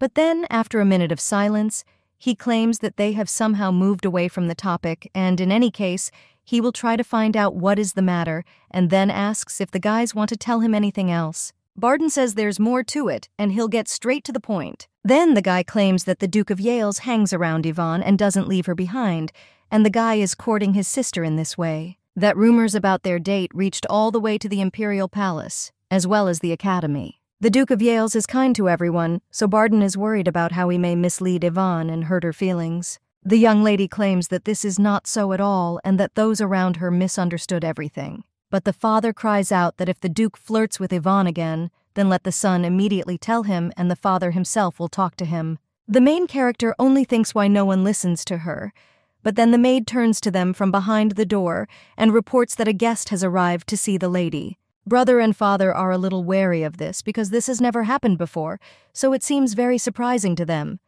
And the main character asks who came there. At this time, Cordelia is standing on the street with a box in her hands, waiting for her to be let in. A little time later, the young lady is already sitting with a cup of tea. She realizes that the girl in front of her is very sweet, like the spring sun. And just looking at her, you feel so calm, because it seems like the princess can calm even a monster. Yvonne wonders if she is the main character, Cordelia. Looking at her with silver hair, she realizes that she didn't want to meet her. But since it happened like this, she has the feeling that the girl is some kind of star. The young lady doesn't understand whether there was such a scene in the plot and why the princess came to her. The brown-haired woman just puts down her mug and thanks the girl for agreeing to accept her despite the sudden visit. Yes, then she says that, to be honest, she thought that the young lady would refuse the meeting. Cordelia says she knows what the young lady doesn't like. The lady with silver hair thinks that the main character knows about this and came anyway. Therefore, she thinks about what she wants to say that is so important, although the girl does not dislike her, and you think that you need to be kind to the princess so that she will stop being so wary. The lady with silver hair says that this is true, and it happened, but now she has no reason to dislike the princess. The brown-haired woman tearfully asks if this means that the girl believes that she can win the heart of the prince. The lady with silver hair is shocked by this, and the brown-haired girl at this time thinks that the purpose of her visit today consists of 3 points. The first is to check what Miss Argentrose knows about her, the second is to get rid of Barden's bracelet, and the third is to make sure that the young lady can no longer interfere with her plans. Yvonne at this time says that she does not know why the girl thinks so, but the main character interrupts her and says that Yvonne was recently on a date with the Duke of Yales. The brown-haired woman thinks that in order for the girl not to suspect her, some kind of reliable cover is necessary. Therefore, she claims that when she heard about this, she thought that Yvonne was trying to forget the prince, and finally admitted their relationship. The lady with silver hair says that the girl is absolutely right, and she no longer has any emotions for both of them. But the brown-haired woman only asks why the young lady then specially catches the prince's eye. Yvonne asks what she's talking about, and the girl claims that the young lady was on a date in Natsiel, which is located not far from the Imperial Palace, and even started these rumors. The brown-haired woman says that as far as she knows, this method is constantly resorted to in high society. Hey, a girl plays for the public by choosing a wealthy and influential partner to attract male attention. The young lady is shocked by such a statement, and the main viewer continues and asks whether the girl is using the Duke of Yales to make the prince become interested in her. Cordelia thinks that the excuse that the naive princess is burning with jealousy and comes to her rival is excellent. At this time, the father almost burns with anger. He and his son are outside the door. The man screams for the young man to let him go and asks if he heard this nonsense. But Lisa Barden tells her father to calm down because if he gets angry with this princess now, it will only hurt Yvonne. The father cries out and asks his son to stand and watch this. He claims that as a father and Duke of Argentros, he is not able to calmly observe this conversation and asks if the third prince has still sent an answer. Barden says that he completely forgot to say that the prince wrote about feeling unwell and therefore refused the meeting. At this time, the blonde, after burning the letters, says that this is a little surprising because letters came from the most famous and influential dukes in the empire. This young man is Felix Delk Verbant, the third prince. Suddenly someone turns to the blonde and offers to look at something. The young man already thinks that it's a pity, but he won't be able to meet the dukes. He approaches an old lady who says that the grass has a beard and looks like it's a man. The blonde man comes up to his mother and says that it looks like that. He understands that he must protect his mother and his peace of mind. 18 years ago, Empress Giselle, who lost 2 children. She adopted the son of the concubine of the 4th Prince Adrian and proclaimed him crown prince. The aristocrats whispered among themselves. One of them claimed that the 3rd Prince, Felix, the son of concubine Evelyn, was an intelligent and capable person, but he did not understand why the Empress decided to make a 4-year-old boy heir. And the second man claimed that, in addition, the 4th prince was born from a woman. Chili's mouth was quite ordinary. After this, that part of the aristocracy that supported the 3rd prince began to express their discontent. They wondered whether it would be better to convince the emperor to change this decision. But after the meeting of the aristocrats with the emperor, the head of the empire called Felix. The boy greeted Her Highness. The empress claimed that he looked weak and asked if anything hurt the boy. The young man claimed that no, and he was completely fine, but the head of the empire said that it was okay if the boy sometimes behaved like a child and was a little capricious. After all, it is immediately clear from him that something has happened and he will tell the doctors, so let the young man go to them and take the medicine. But the guy did not take the medicine. The doctor argued that this is a very valuable medicine, so the baby should not tell anyone about it or give it to anyone, because he must take it himself. Although the boy was young, he understood what kind of potion it was, so he did not stop thinking about it for several days, but he had no other choice.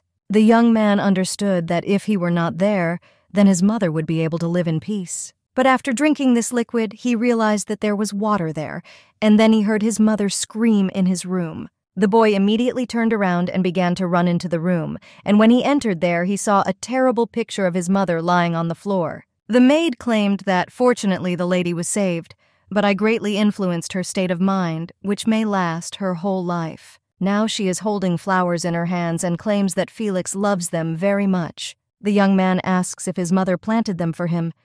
Previously, she answers that, yes, she likes them too, and she likes her son too. The blonde thanks his mother. He understands that he got this life thanks to his mother's sacrifice. And to protect her, he should no longer be seen. He remembers how the woman said let him go to the doctors and take medicine from them. A short time later, the father of the main character is in the magic tower. He realizes that the 3rd prince's answer about the state of his health is a clear excuse. And it looks like the guy is afraid to once again catch the eye of the empress. The man wonders if Felix really thinks he can protect himself and his world in this way. After all, if so, it's too irresponsible. But suddenly the young lady's father bumps into someone. The stranger apologizes and says that he blocked the Duke's path. The man claims that there is nothing wrong. And when he looks up, he sees a brunette. The young man asks if the man is the owner of the tower and claims that they have not seen each other for a long time. The brunette claims to be Rodney and yells and then bows his head to the young lady's father. The man apologizes and says that the young man has grown so much that he did not recognize him, and Rodney has become as handsome as his father. The brunette thanks the owner of the tower and says that he is the same as the young man saw him in childhood and a similar time passes by him. The father of the main character understands that the guy is really unusual, as he heard, because his appearance and manner of speech are very good. The man is very wary. He understands that he made a mistake and thinks why he arranged a date for his daughter with such a young man. The man thanks him for such words and then asks what Rodney is doing in this tower. The brunette says that, to be honest, he came to find out if there was a teacher for a newbie like him. The father of the lady with silver hair asks why the guy needs this, since he is already a sword master. The young man looks at the man and says that after his arrival in the capital, he saw many magical objects that simplify life. And the magic impressed him very much, and most importantly, there are monsters that can only be defeated with the help of it. Moreover, you can also heal, which can be useful in war, but then the changes will affect the entire Yale's family, who protects the northern lands. The man thinks how in a family that sacredly believed in the power of the sword, there was such a wise young man with deep thoughts. Kaiser's level of alertness immediately decreases, and the young man says that the owner of the tower once helped his late father. Therefore, he always treated him with great respect and gratitude. The main character's father waves his hands and says that he did what he had to do and says what a modest guy he is. And the young man only adds that the man is also a wonderful person who raised such a beautiful daughter. The Kaiser understands that in addition to a trained body and a pleasant character, the young man also understands people, and perhaps he is much better than the man thought. The young lady's father claims that everything is true and that he has a beautiful daughter. The Duke then says that he cannot understand the man who hurt her. Then the young lady's father cries out that everything is exactly like that and asks the Duke of Yells if he thinks the same. Kaiser says he has a lot to say about this guy. When they are already heading to the office of the young lady's father, he says that everyone reveres the prince as a war hero, which is why he behaves so arrogantly and, besides, he has a lot of problems. A little time after the owner of the tower expressed everything, he thinks that his soul became lighter, but he didn't even expect that they would be able to find a common language so quickly. The man asks how about we continue the conversation at his estate over dinner. The brunette says that it will be an honor for him, and he will definitely come. The Kaiser says goodbye to him and says that then they will meet in the evening. Now the main character is sitting with Cordelia, but the girl understands that something is wrong there. So she asks the young lady to answer honestly. She understands that if this is the same Yvonne Argentrose, then she should already be angry and lose her temper. But the young lady just calmly asks if this is all the princess wanted to talk about. Cordelia is shocked by this.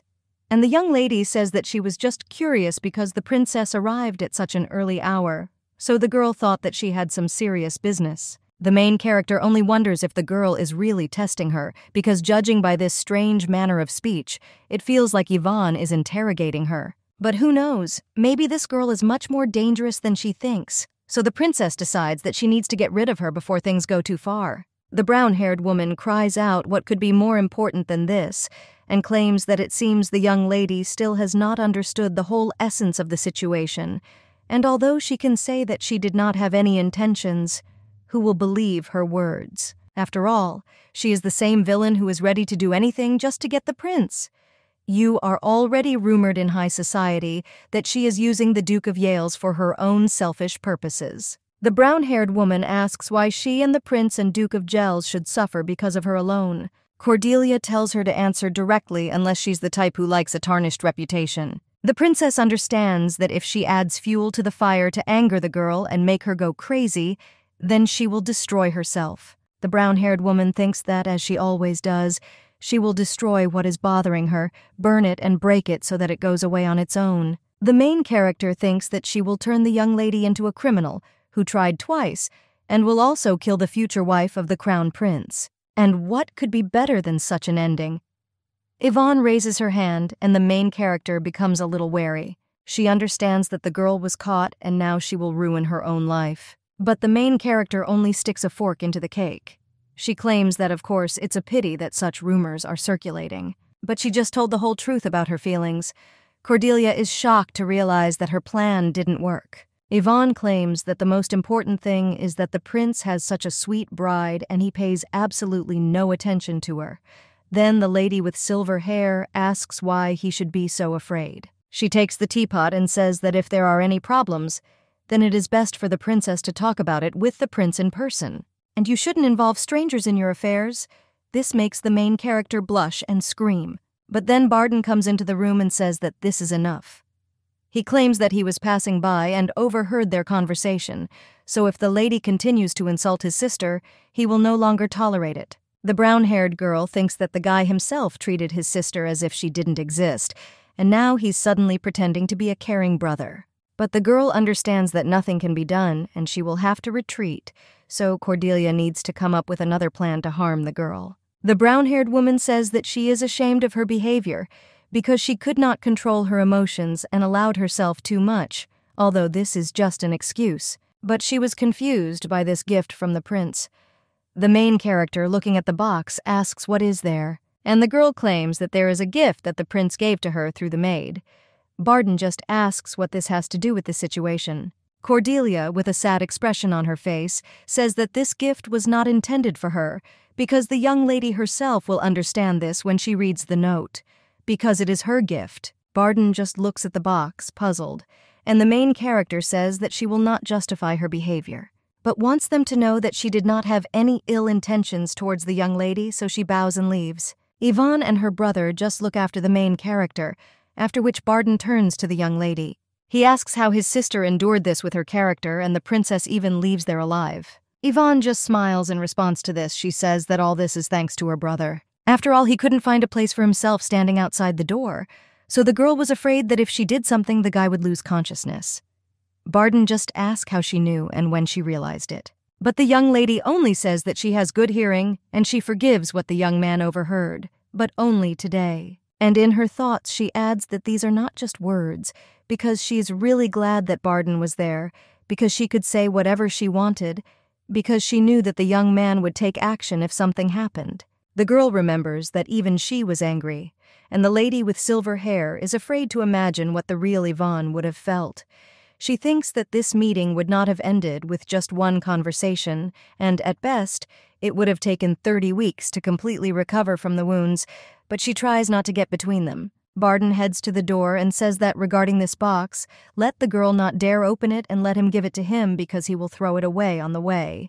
But the young lady claims that there is no need and she will figure it out herself. Then the young man, closing the door, tells her to throw it out herself because he will check when he returns. Yvonne is now looking at the box and wondering what could have made Cordelia so angry. The princess, while in the carriage, calls for Pamber, after which an evil spirit appears in the air. He asks if the young lady called him, and Cordelia asks what's wrong with the bracelet. Pamber claims that he found it and asks if he should destroy the bracelet right now. The brown-haired woman says that if the bracelet disappears immediately after her visit, then they may suspect her, so they can observe it and then destroy it when the opportunity arises. The girl understands that the bracelet has been resolved and only Miss Argentrose remains. The princess heard that she had changed a lot, but thought that it was all a trick. The prince asked the servant if the lady had been leaving the house for several days, and the young man replied that yes, she was thinking about her behavior and was also being careful in her actions. The blonde asked who would believe that the young lady was thinking and being careful because the girl was a dangerous person who almost killed Cordelia, so the service should not lose vigilance and continue to monitor her. The princess understands that people do not change so quickly, but today the lady she met did not look like the villain Yvonne. Cordelia turns around and thinks that she is not at all moved by the gift that the prince supposedly sent. The princess suddenly thinks that she really is using the source of the sun, because it is a means of raising the mood of stupid aristocrats. It was added to water while taking a bath to make the skin more radiant. But if you constantly use it, then the drug, on the contrary, can cause an unpleasant-looking skin disease. And the princess is the only one who knows how to treat this disease. That is, only she can become their savior, and when they begin to praise her for this free salvation, she will tame the lady in the same way. Cordelia sighs heavily, and the spirit asks if there are any problems and if the young lady wants to help. The princess only asks what it means to help and what the spirit is talking about. Pamber claims that he saw something before leaving the room. After all, the girl also emanated dark magic, so he thought that the princess was trying to lure her to her side. The main character is shocked by this. The girl thinks why she didn't realize it earlier. After all, if the young lady is a dark magician, then it is clear how she found out about the monster and why she heard sounds despite the barrier. Cordelia didn't think she would turn out to be a dark wizard. The girl thanks Pember for the valuable information and tells him to return to the estate and finish his job. But he must be careful not to be noticed. The brown-haired woman understands that she seems to have found a way out, because all she has to do is accuse the young lady of using dark magic, and the Imperial Palace will do the rest. And getting evidence for the main character is not difficult, so she will certainly marry the prince. Even if you have to remove those who are in the way, at this time the Duke on horseback passes by the carriage. The guy realizes that he has been invited to dinner and wonders if he is going too early. Then he comes closer to the mansion and wonders if he will be able to see Yvonne today. But suddenly, the young man sees a lady with silver hair open the window and then throw something. It turns out to be a magical earring. The Duke is a little wary, seeing how strangely it glows. But then the earring explodes. 15 minutes ago, the main character was reading a sheet from the prince. It was written there that the young man was very sorry because Yvonne did not come to the tea party where he invited her, and the prince assumed that she was very busy. But he was visited by thoughts that he had treated Lady Yvonne too harshly, which could have greatly upset.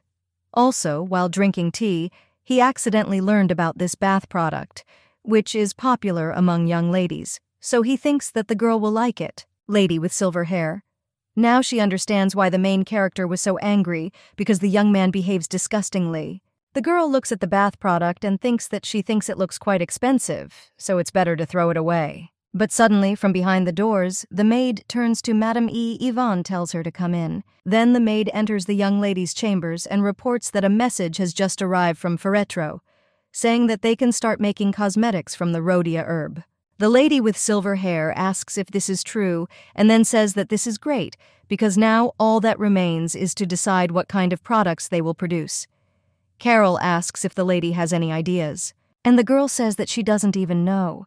She remembers that the letter said that this bath product is now popular among aristocrats. And this is an excellent example of a product that will be in demand in the summer. The young lady is wondering whether it is worth taking advantage of this because rumors about new cosmetics will quickly spread. Then she jumps up from her seat and says that she has decided that they will make bath products. The maid says it's a great idea. And then he asks if the girl has a source of the sun in her hands. Yvonne asks if that's what this thing is called. The maid replies that yes, this is the same product that makes the skin look like silk. It has become so popular that now it is not easy to purchase even for a lot of money.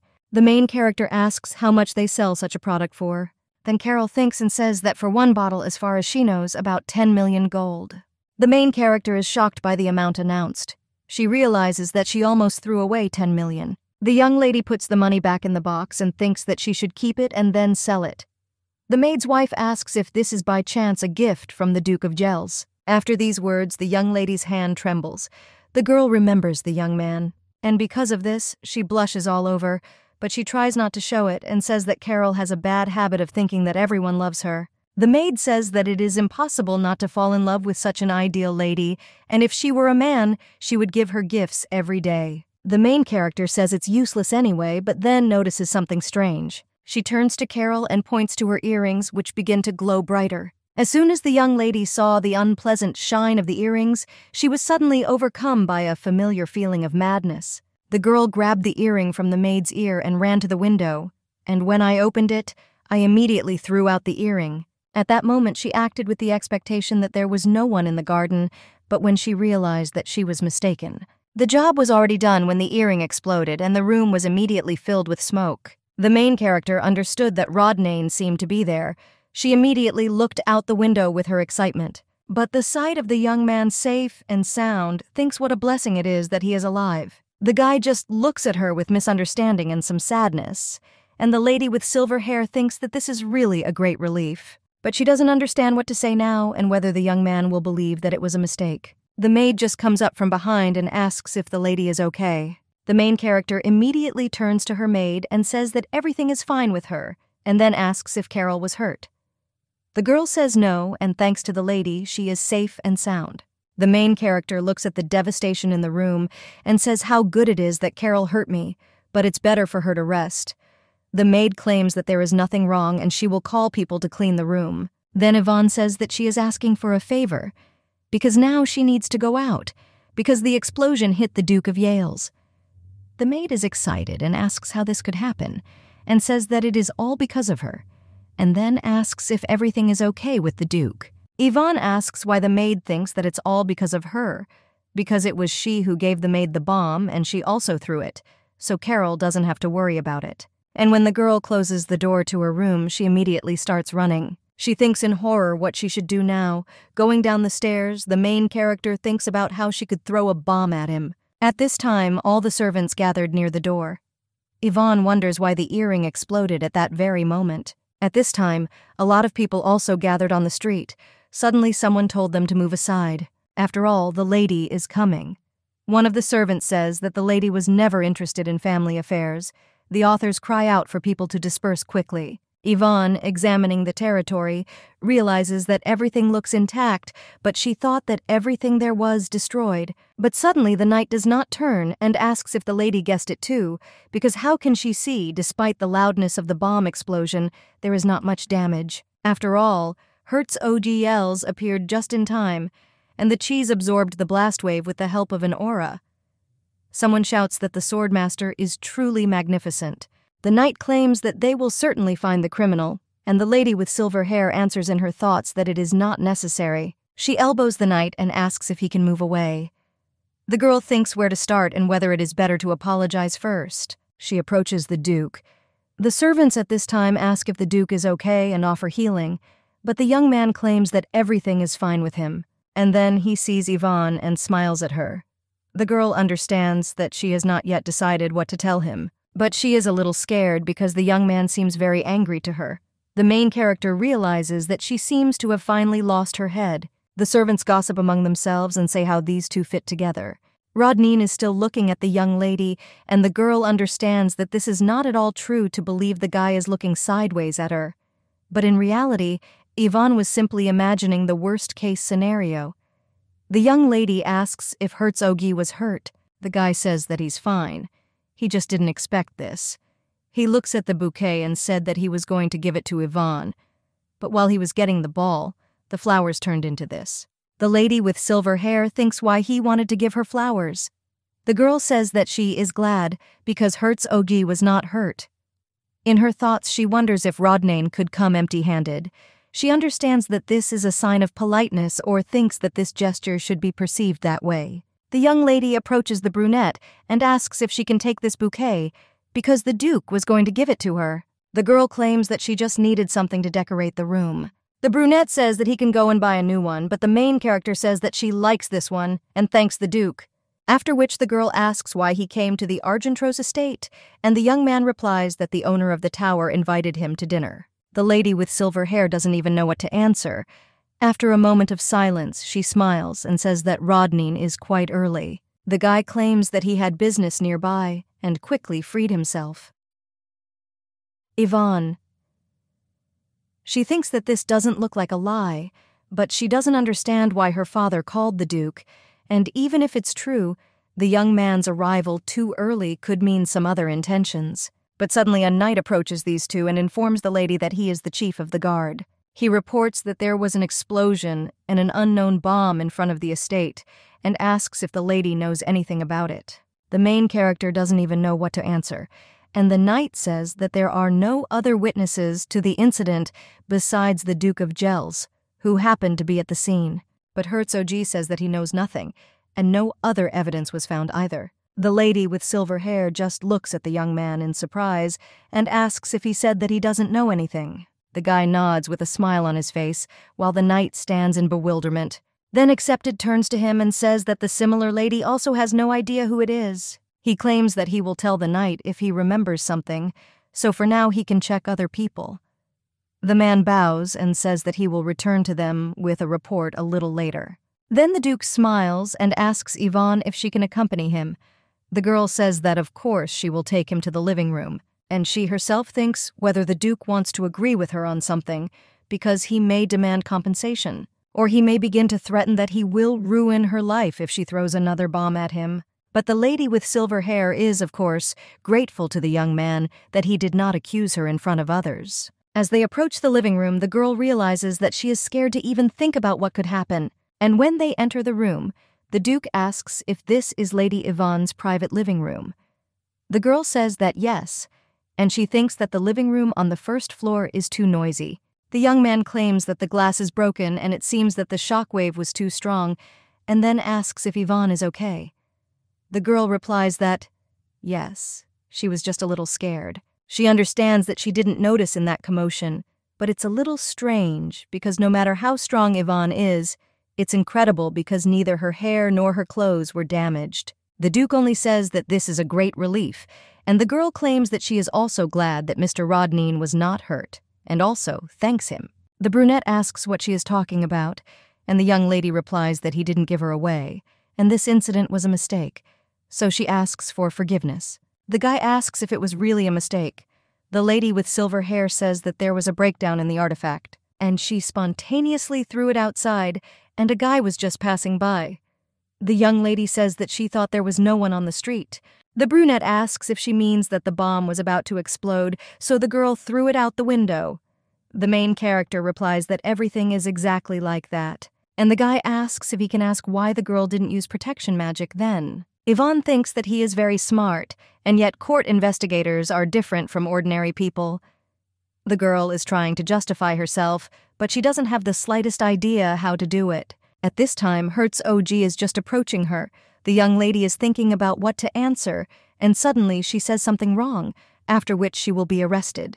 The girl thinks whether she should tell the whole truth that she cannot use magic. Suddenly, the brunette comes even closer and addresses the lady with silver hair. He asks if the girl could have deliberately thrown a bomb at him. The main character is shocked and wonders if the guy thinks it was intentional. But if she talks about her illness, she might be able to convince him. After all, the problem is that rumors may spread about this, and then everyone who is opposed to Yvonne will try to harm her all at once. The girl thinks whether she can resist them, but if she doesn't answer anything, she will become a criminal who again tried to cause harm with the help of magic, and this is not the first time. Then neither Father Barden nor the others will believe her anymore. The girl is silent for a bit. And then he says that, to be honest, the young man is overstaying his welcome, and says that means he was right. The main character, shocked by this, asks what he is talking about. And the Duke asks if she tried to test him like that. The lady with silver hair doesn't understand what he's talking about. A little time ago, when the guy realized that he was not just interested in Yvonne, he wanted to become the most important fish in her aquarium. However, the young man spent almost his entire life in the Duchy of Gels and knew nothing about her. The young man had a desire to fill these gaps in their relationship, so he began to look for any information about Lady Argentrose. And the more he got to know her, the more behind such eccentric behavior he saw an attempt to express his sympathy to one person, Prince Adrian. The guy doesn't understand what it was about him that could make Yvonne want his love so much, and if the girl gives him a chance, he can prove that he's worthy of her attention. He will prove which of them is better able to meet her expectations, and when I suddenly saw the light of an exploding bomb, I felt confusion and at the same time, joy. After all, perhaps this is the chance that Yvonne gives him because the ugly prince is a master of the sword, so comparison cannot be avoided. The brunette claims that whatever the reason, he's not going to blame her, but the lady doesn't have to worry either. The girl says that he seems to have misunderstood everything and offers to sit down and talk, then the Duke agrees. A little time later, they are already sitting opposite each other, and the girl understands that it is thinking that she is testing him, but she behaves very calmly.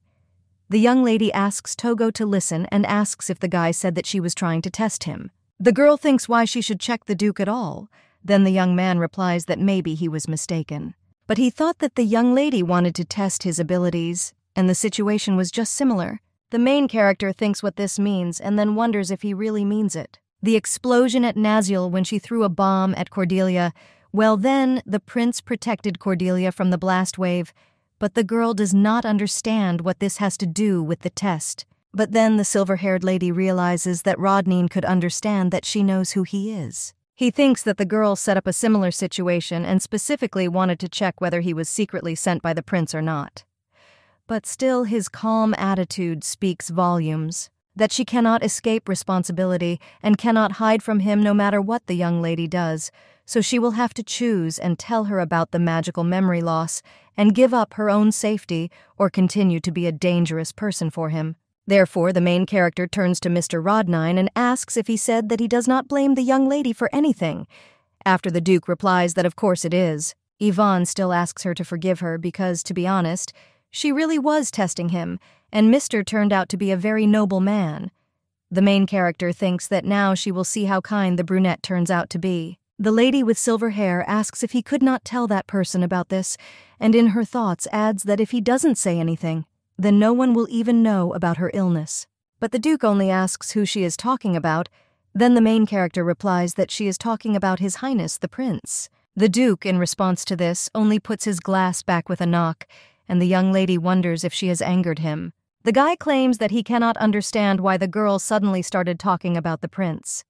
The main character understands that naturally the Duke did not like this, because it is his responsibility to report everything to the prince. The girl understands that it is not enough that she arranged a check, and even made such a request, but the Duke has such a face as if she knows no boundaries at all. The lady with silver hair apologizes and claims that she didn't think. That's why she said too much. But Rodney only turns to her and says that about what happened today. He comes closer to her and sits on the sofa, and then claims that he will not tell not only the prince, but to no one else, after which the young man extends his hand.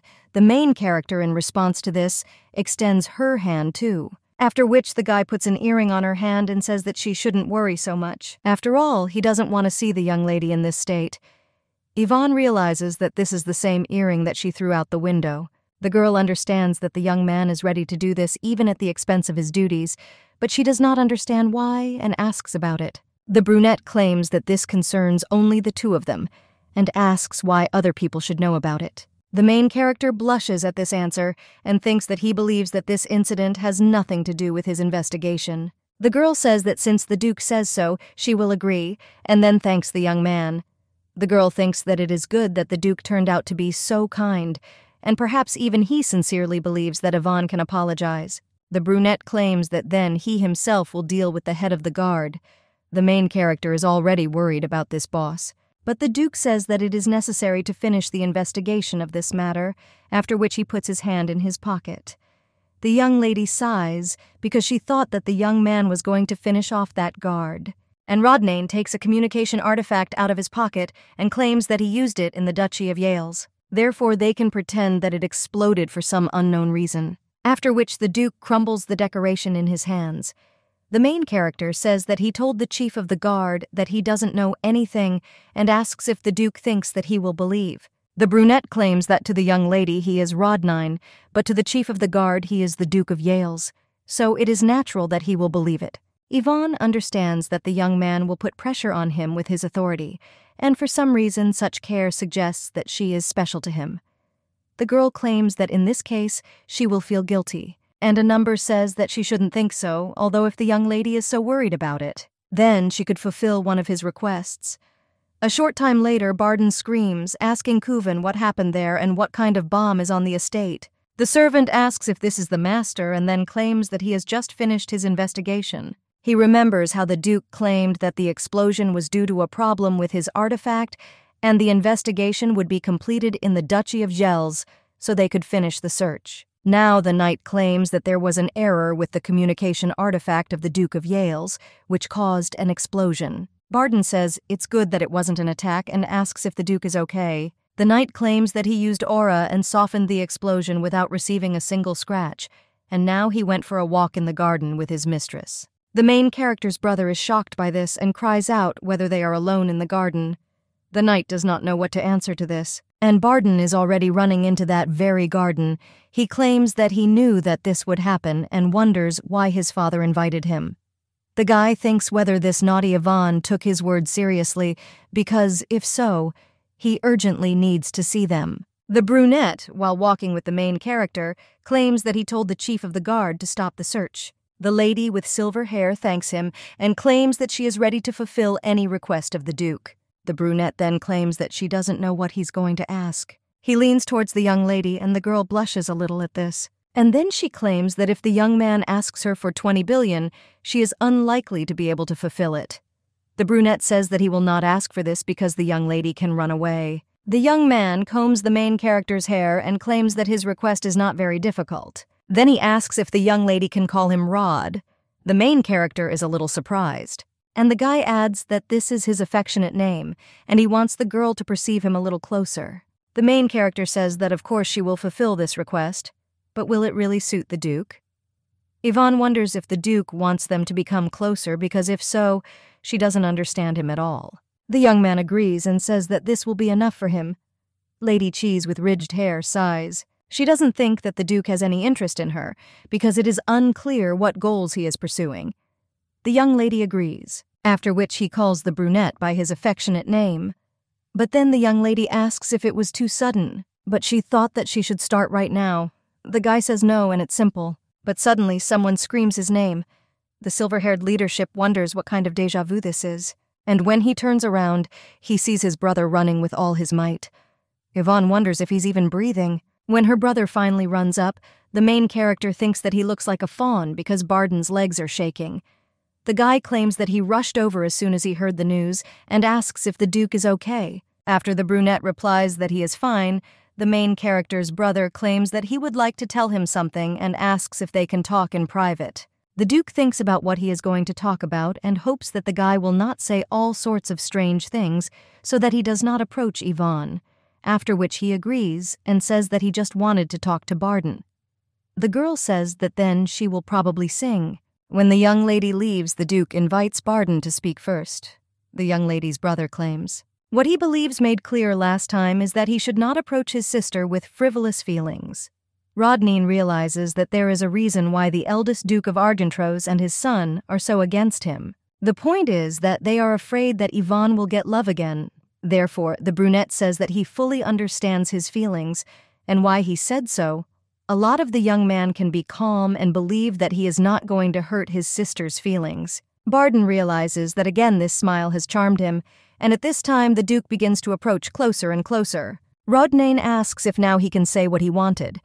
The young lady's brother claims that he would have waited. But the brunette understands that he found out all the information about them so that he could calmly meet with Yvonne. So he puts his hands on Barden's shoulders and says that there are rumors that he is quite an erudite person in the theory of magic, and also has the skill of teaching. And after hearing such reviews about Barden, he was convinced that he had found the right person. The young lady's brother asks what the Duke is talking about, and Rodnine understands that he will attack these two first.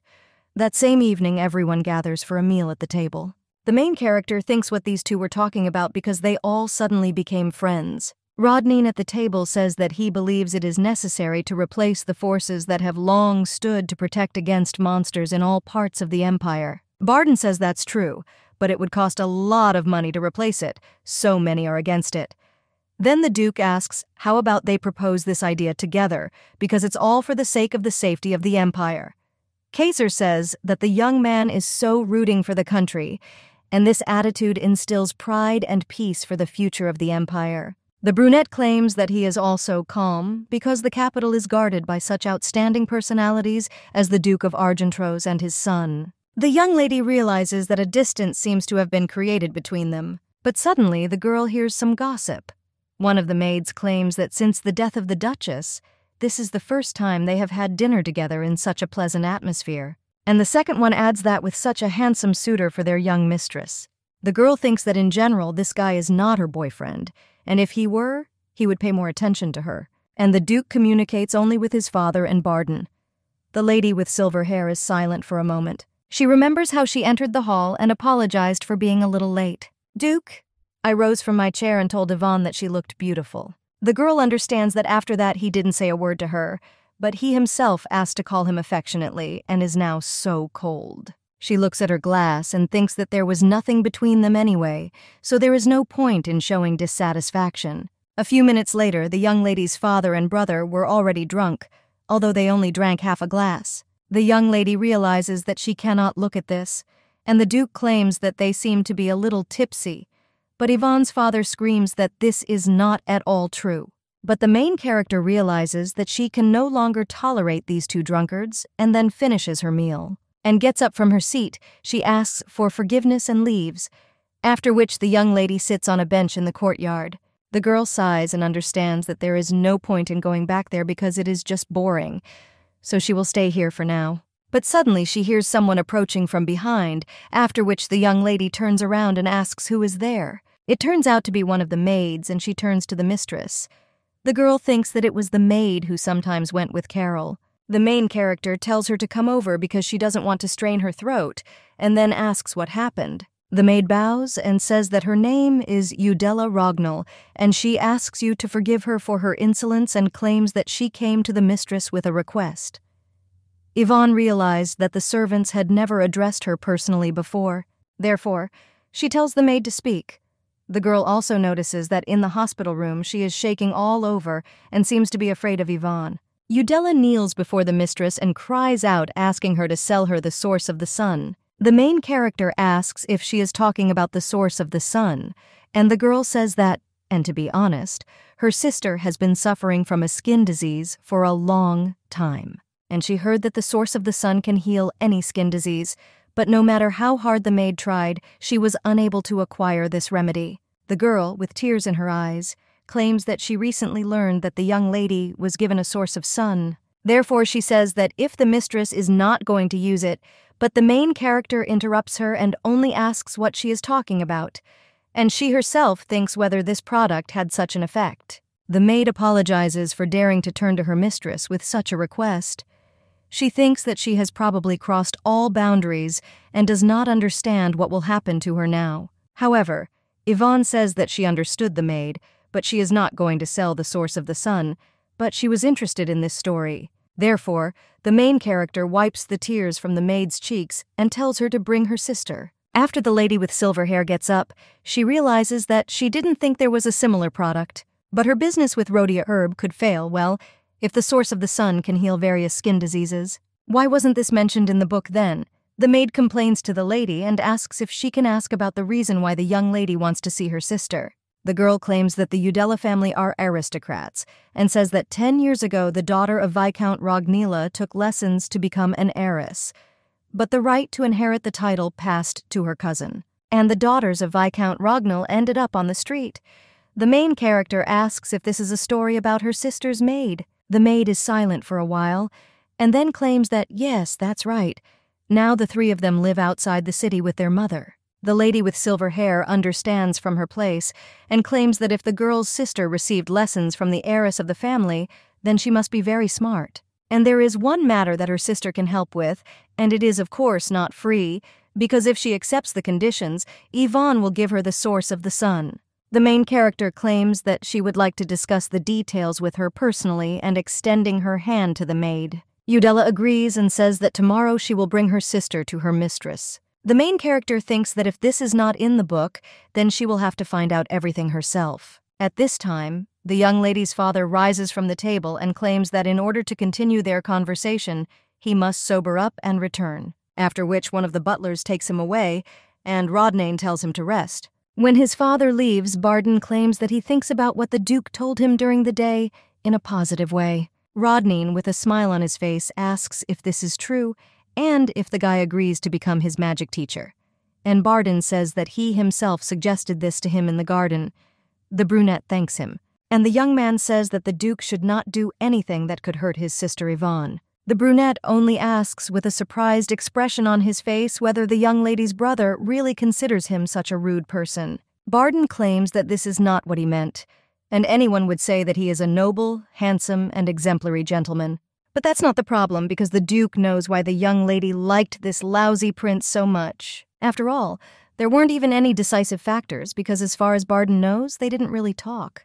Just when they collided and the prince apologized, who looked like such a clear and pure person. Of course, there may be other reasons that he doesn't know about, but what is certain is that Yvonne can easily fall in love. So the young lady's brother says that he hopes the Duke doesn't have any intentions towards his sister, unless he's also the type to fall in love right away. Barden advises Rodney not to give her any hope. Then he puts down his glass and says that, although fortunately, Yvonne is not the least bit interested in the Duke.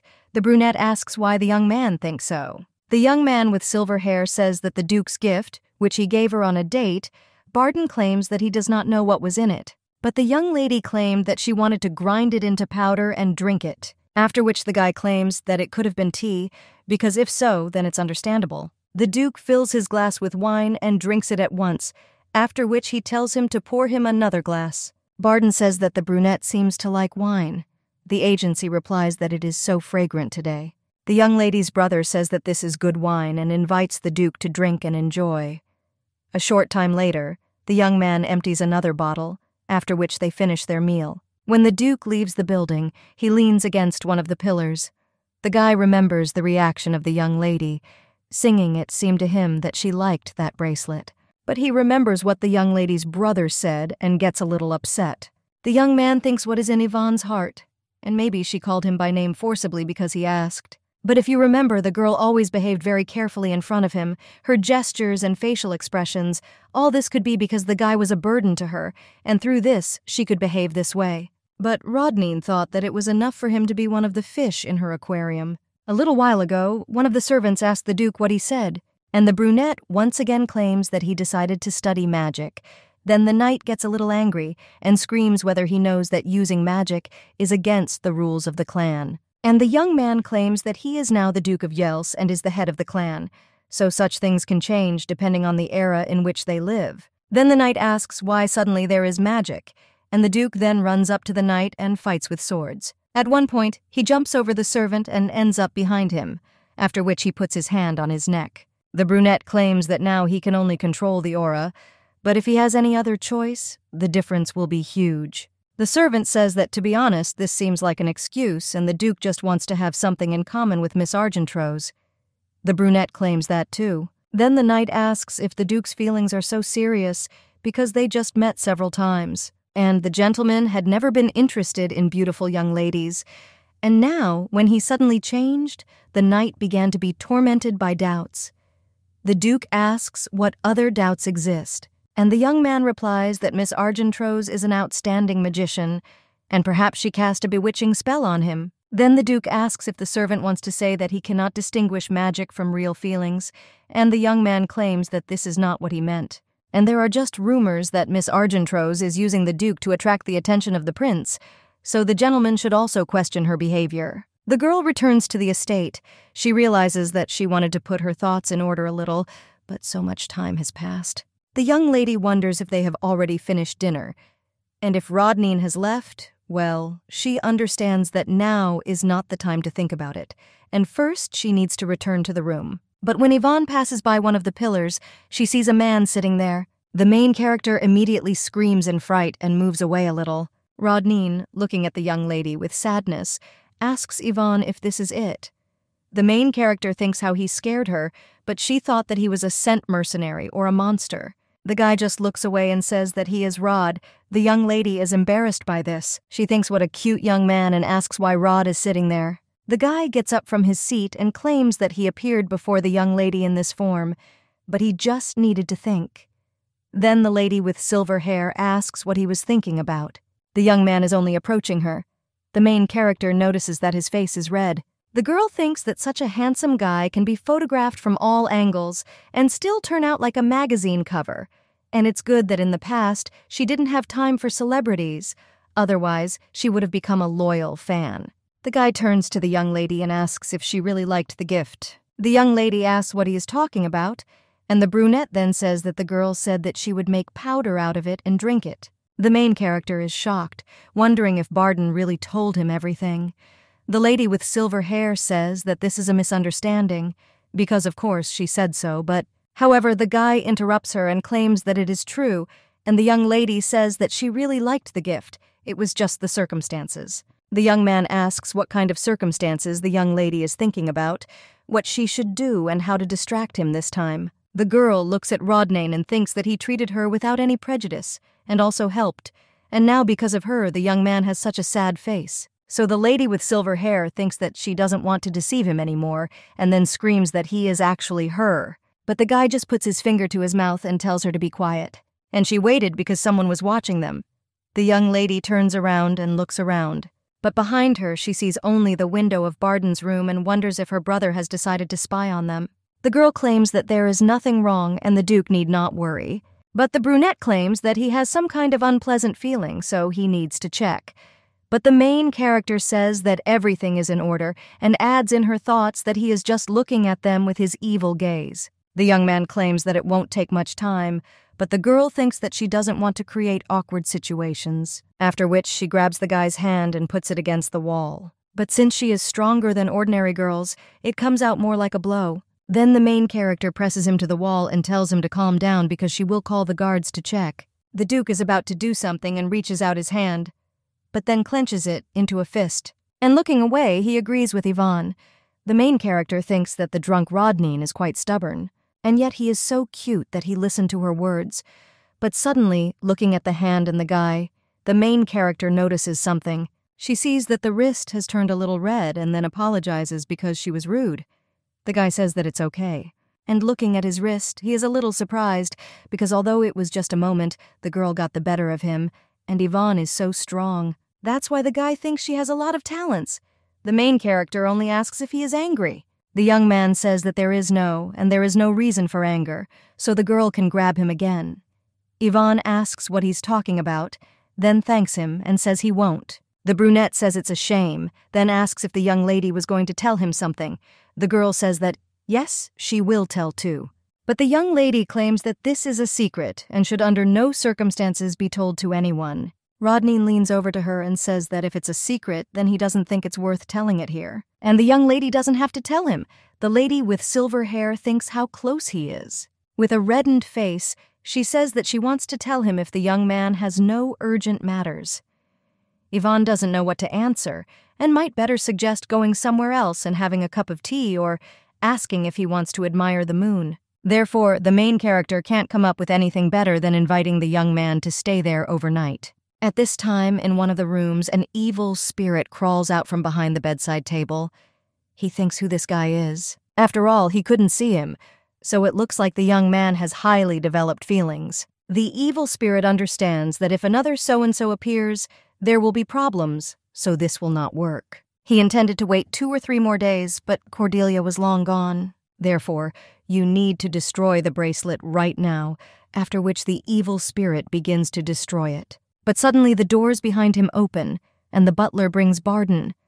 The evil spirit thinks why at this particular moment, and the butler asks the gentleman if he would like to take a bath. Then he sits Barden down on the sofa, and he claims that he will tell the servants to prepare everything, but he himself thinks why the chest of drawers is open. Barden tells the servant to wait and take the bracelet. The dark spirit is watching all this from under the bed, and the young lady's brother asks if the butler can have it repaired and at the same time restore the materials. The butler agrees and then leaves, and the dark spirit thinks that this is bad, but he understands that it is not too late, and he can go after the butler to destroy this bracelet, but suddenly he sees the main character. The evil spirit is angry, and in his thoughts tells the young lady not to get on his nerves and leave quickly. The main character asks the butler if he can prepare the guest room. When the butler agrees, the young lady tells the gentleman that she will pass him, and the evil spirit thinks that it is that man again. When the Duke looks at him, the spirit thinks what's the matter and has the guy really seen him again. But then the young man simply turns around and addresses the lady with silver hair. And the evil spirit sighs, because after all the young man did not notice him, but he understands that now he will not be able to follow him. A short time later, the main character enters the room where the Duke is lying with a glass of water. She puts the tray with a glass on the table and wonders if the young man has already fallen asleep. She comes up to him and thinks that she only went out for water. Well, it looks like the guy is very tired. The lady with silver hair thinks his eyelashes are very long, and the forehead is high and noble. The nose and lips are also beautiful. The young lady thinks that the lips are also very beautiful. She leans closer to the guy, but then the young lady's hair falls into his face, and the girl pulls away, and then screams, "What is she thinking about?" and she needs to pull herself together. The main character understands that she needs to give the Duke a rest, and she will still have a chance to tell everything. But suddenly the young man grabs Yvonne's hand and asks where she is going, because the girl said that she wants to tell him something. The main character is a little embarrassed and says that he just looks tired, so let him rest, and she herself wonders when he managed to wake up. The young man claims that he was not tired and was just waiting for Yvonne. The silver-haired lady could only hope that he had been sleeping all this time. She says that he just slept and must be tired. The guy claims that he dozed off, but now he's really fine. But the young lady just pushes him back onto the bed and tells him not to get up. This whole conversation won't take much time, because she will quickly say and go. To begin with, the girl says that she wants to clarify and claims that what she said about the bracelet with Teal's. It wasn't that she didn't like him, but on the contrary, she needed a large amount of the Teal's crystal. The Duke asks if he can ask why, and the young lady notes that she cannot tell everything, but she really needs the crystal, but it is not so easy to get it. And yet her words that she had heated his gift into powder were rudeness on her part, so the girl apologizes. But the guy claims that Yvonne has no need to apologize, because now that he has found out her true intentions, he's even glad. But if the young lady needs TLs so much, Then he wants to give more. The lady with silver hair thanks him for such words, but says that she will try to get him herself, and she herself thinks what a caring young man. She says it's good that they sorted out this misunderstanding, and then claims that it's time for her to go. But after the girl leaves, the Duke puts his hand on his face. He remembers the moment when the young lady approached him. The young man, all flushed, thinks that he really seems to have fallen under the influence of a spell. In the morning, the maid opens the curtains and asks how the lady slept. The main character wishes Carol good morning and asks if her ear is okay. The girl understands that there are no earrings, and that means it was not a dream. And the maid with a smile on her face says that, of course, everything healed quickly. Yvonne says she's glad to hear it, and also tells her in the hospital to be careful so that it doesn't fester. The girl gets up in her bed and thinks that so much happened yesterday, so it seemed to her that it was a dream. The main character asks what happened to Duke Rodnin, and the maid claims that he left early in the morning, and it suggests that something urgent might have happened. The young lady asks a little sadly if this is true, but then she thinks why she is already so sorry. She tries to drive away these thoughts from herself because she already has so much to do. First, the young lady needs to find out why the artifact suddenly exploded. Therefore, when a girl makes a light snack. Then she reads the book. She understands that due to her illness and personally she cannot check why this artifact exploded. But the book contains Yvonne's diagrams and notes. The girl wrote everything down. The main character thinks that this will help you in the investigation. Yvonne was so meticulous and responsible, and in the end her life ended in such a terrible way. The lady with silver hair thinks that something is wrong with her. She thinks that it may be some kind of déjà vu or fear of death. But the girl understands that it's okay because she definitely won't die. Suddenly, the young lady hears some noise outside and gets up from her chair. And when they look out the window, they see that maid and her sister have finally arrived. The servants in the estate are whispering why the girl is so bundled up on such a hot day. The maid just escorts her sister and tells her to follow upstairs. But suddenly the servants of the estate begin to whisper among themselves. One of them claims that it looks like this is the same sister who has a skin disease, and most likely that's why she's dressed like that, and they also say she has terrible scars. But suddenly someone tells the two girls to wait. It turns out to be Barden. He claims that he was told that there will be guests today and asks who they are. The maid greets the gentleman and claims that this is her sister Liana Rognil, who arrived at the invitation of the lady. Barden asks why her face is covered. Then the girl comes up and says that she's pleased to meet you. She claims her name is Liana Rognil. The girl says that she wears this mask for her skin disease. Then she takes off her mask and claims that it might be unpleasant for others. That's why she put it on, so they apologize for being rude. But Barden just gets sick and then they start whispering out loud. Suddenly it's contagious, and the maid screams that this is not a contagious disease at all and that the sister will soon be healthy.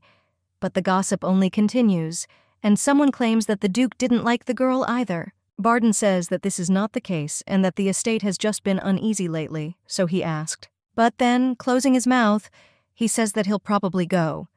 The limited one claims that the gentleman is not in a good mood today and usually he is not like that at all. She ties her sister's mask and Liana says that this is a natural reaction, so it's okay. But then the girl invites her sister to continue on their way because the mistress will be waiting. Heading down the corridor, the girl does not feel very well. She remembers her cousin, who asked if she could really become an heir. And the girl looks so disgusting. After all this, the father told the young lady that there was no need to be offended because he would provide for her, her sister and mother, so that they would have a place to live. Various people told the girl that she works very well, but visitors are not entirely comfortable. Others argued that appearance is a prerequisite. Someone claimed that Rognil Wretch was an aristocratic surname and asked why the young lady wanted to work there. But then they argued that it wouldn't work out. The only ray of light in Liana's life was her sister. She claimed that she liked living with her mother and older sister, but she always felt guilty towards Liana. The young lady is pulled out of her thoughts by her sister, and then the main character tells the girl not to stand there and to come in. Liana bows and says that she is glad to meet her mistress, and then introduces herself. She begins to remove her mask and states that the young lady may not be entirely pleasant. But to greet her without showing your face would be disrespectful. The main character is a little shocked by this. The lady with silver hair says that everything is more serious than she thought, and this is no good. The maid asks if she means that there is no more help, and Liana already wants to put the mask back on. But the main character tells her to remain without a mask and take off this cape because it's too hot in it. And Udell says to call the doctor there, and the maid immediately does so. The main character says that there is no need to waste time, so she will immediately get to the main thing. The girl asks to let Leon use her. After the young lady takes off her cape and mask, she picks up the contract and says that according to what is written there, and the lady with silver hair adds that Liana will be her secretary, and the girl also uses the effect of a sun source on her. Naturally, all this is paid for, and the girl will be observed by a doctor until she is completely healed. Then the maid comes into the room and says the lady has brought the doctor. The young lady asks how she did it so quickly, and the doctor claims that the young gentleman has a severe hangover, so he has been there since the morning. The main character says that he only drank 2 glasses, but then Liana turns to her. She tells the girl that there is no benefit for the mistress in the offer. And after all, she was deprived of her title, and her family went bankrupt. So why is the lady so generous to them? But the girl Liana knew wouldn't help without a reason. But now she is ready not only to give away the source of the sun, but also wants to hire her as if she has another reason.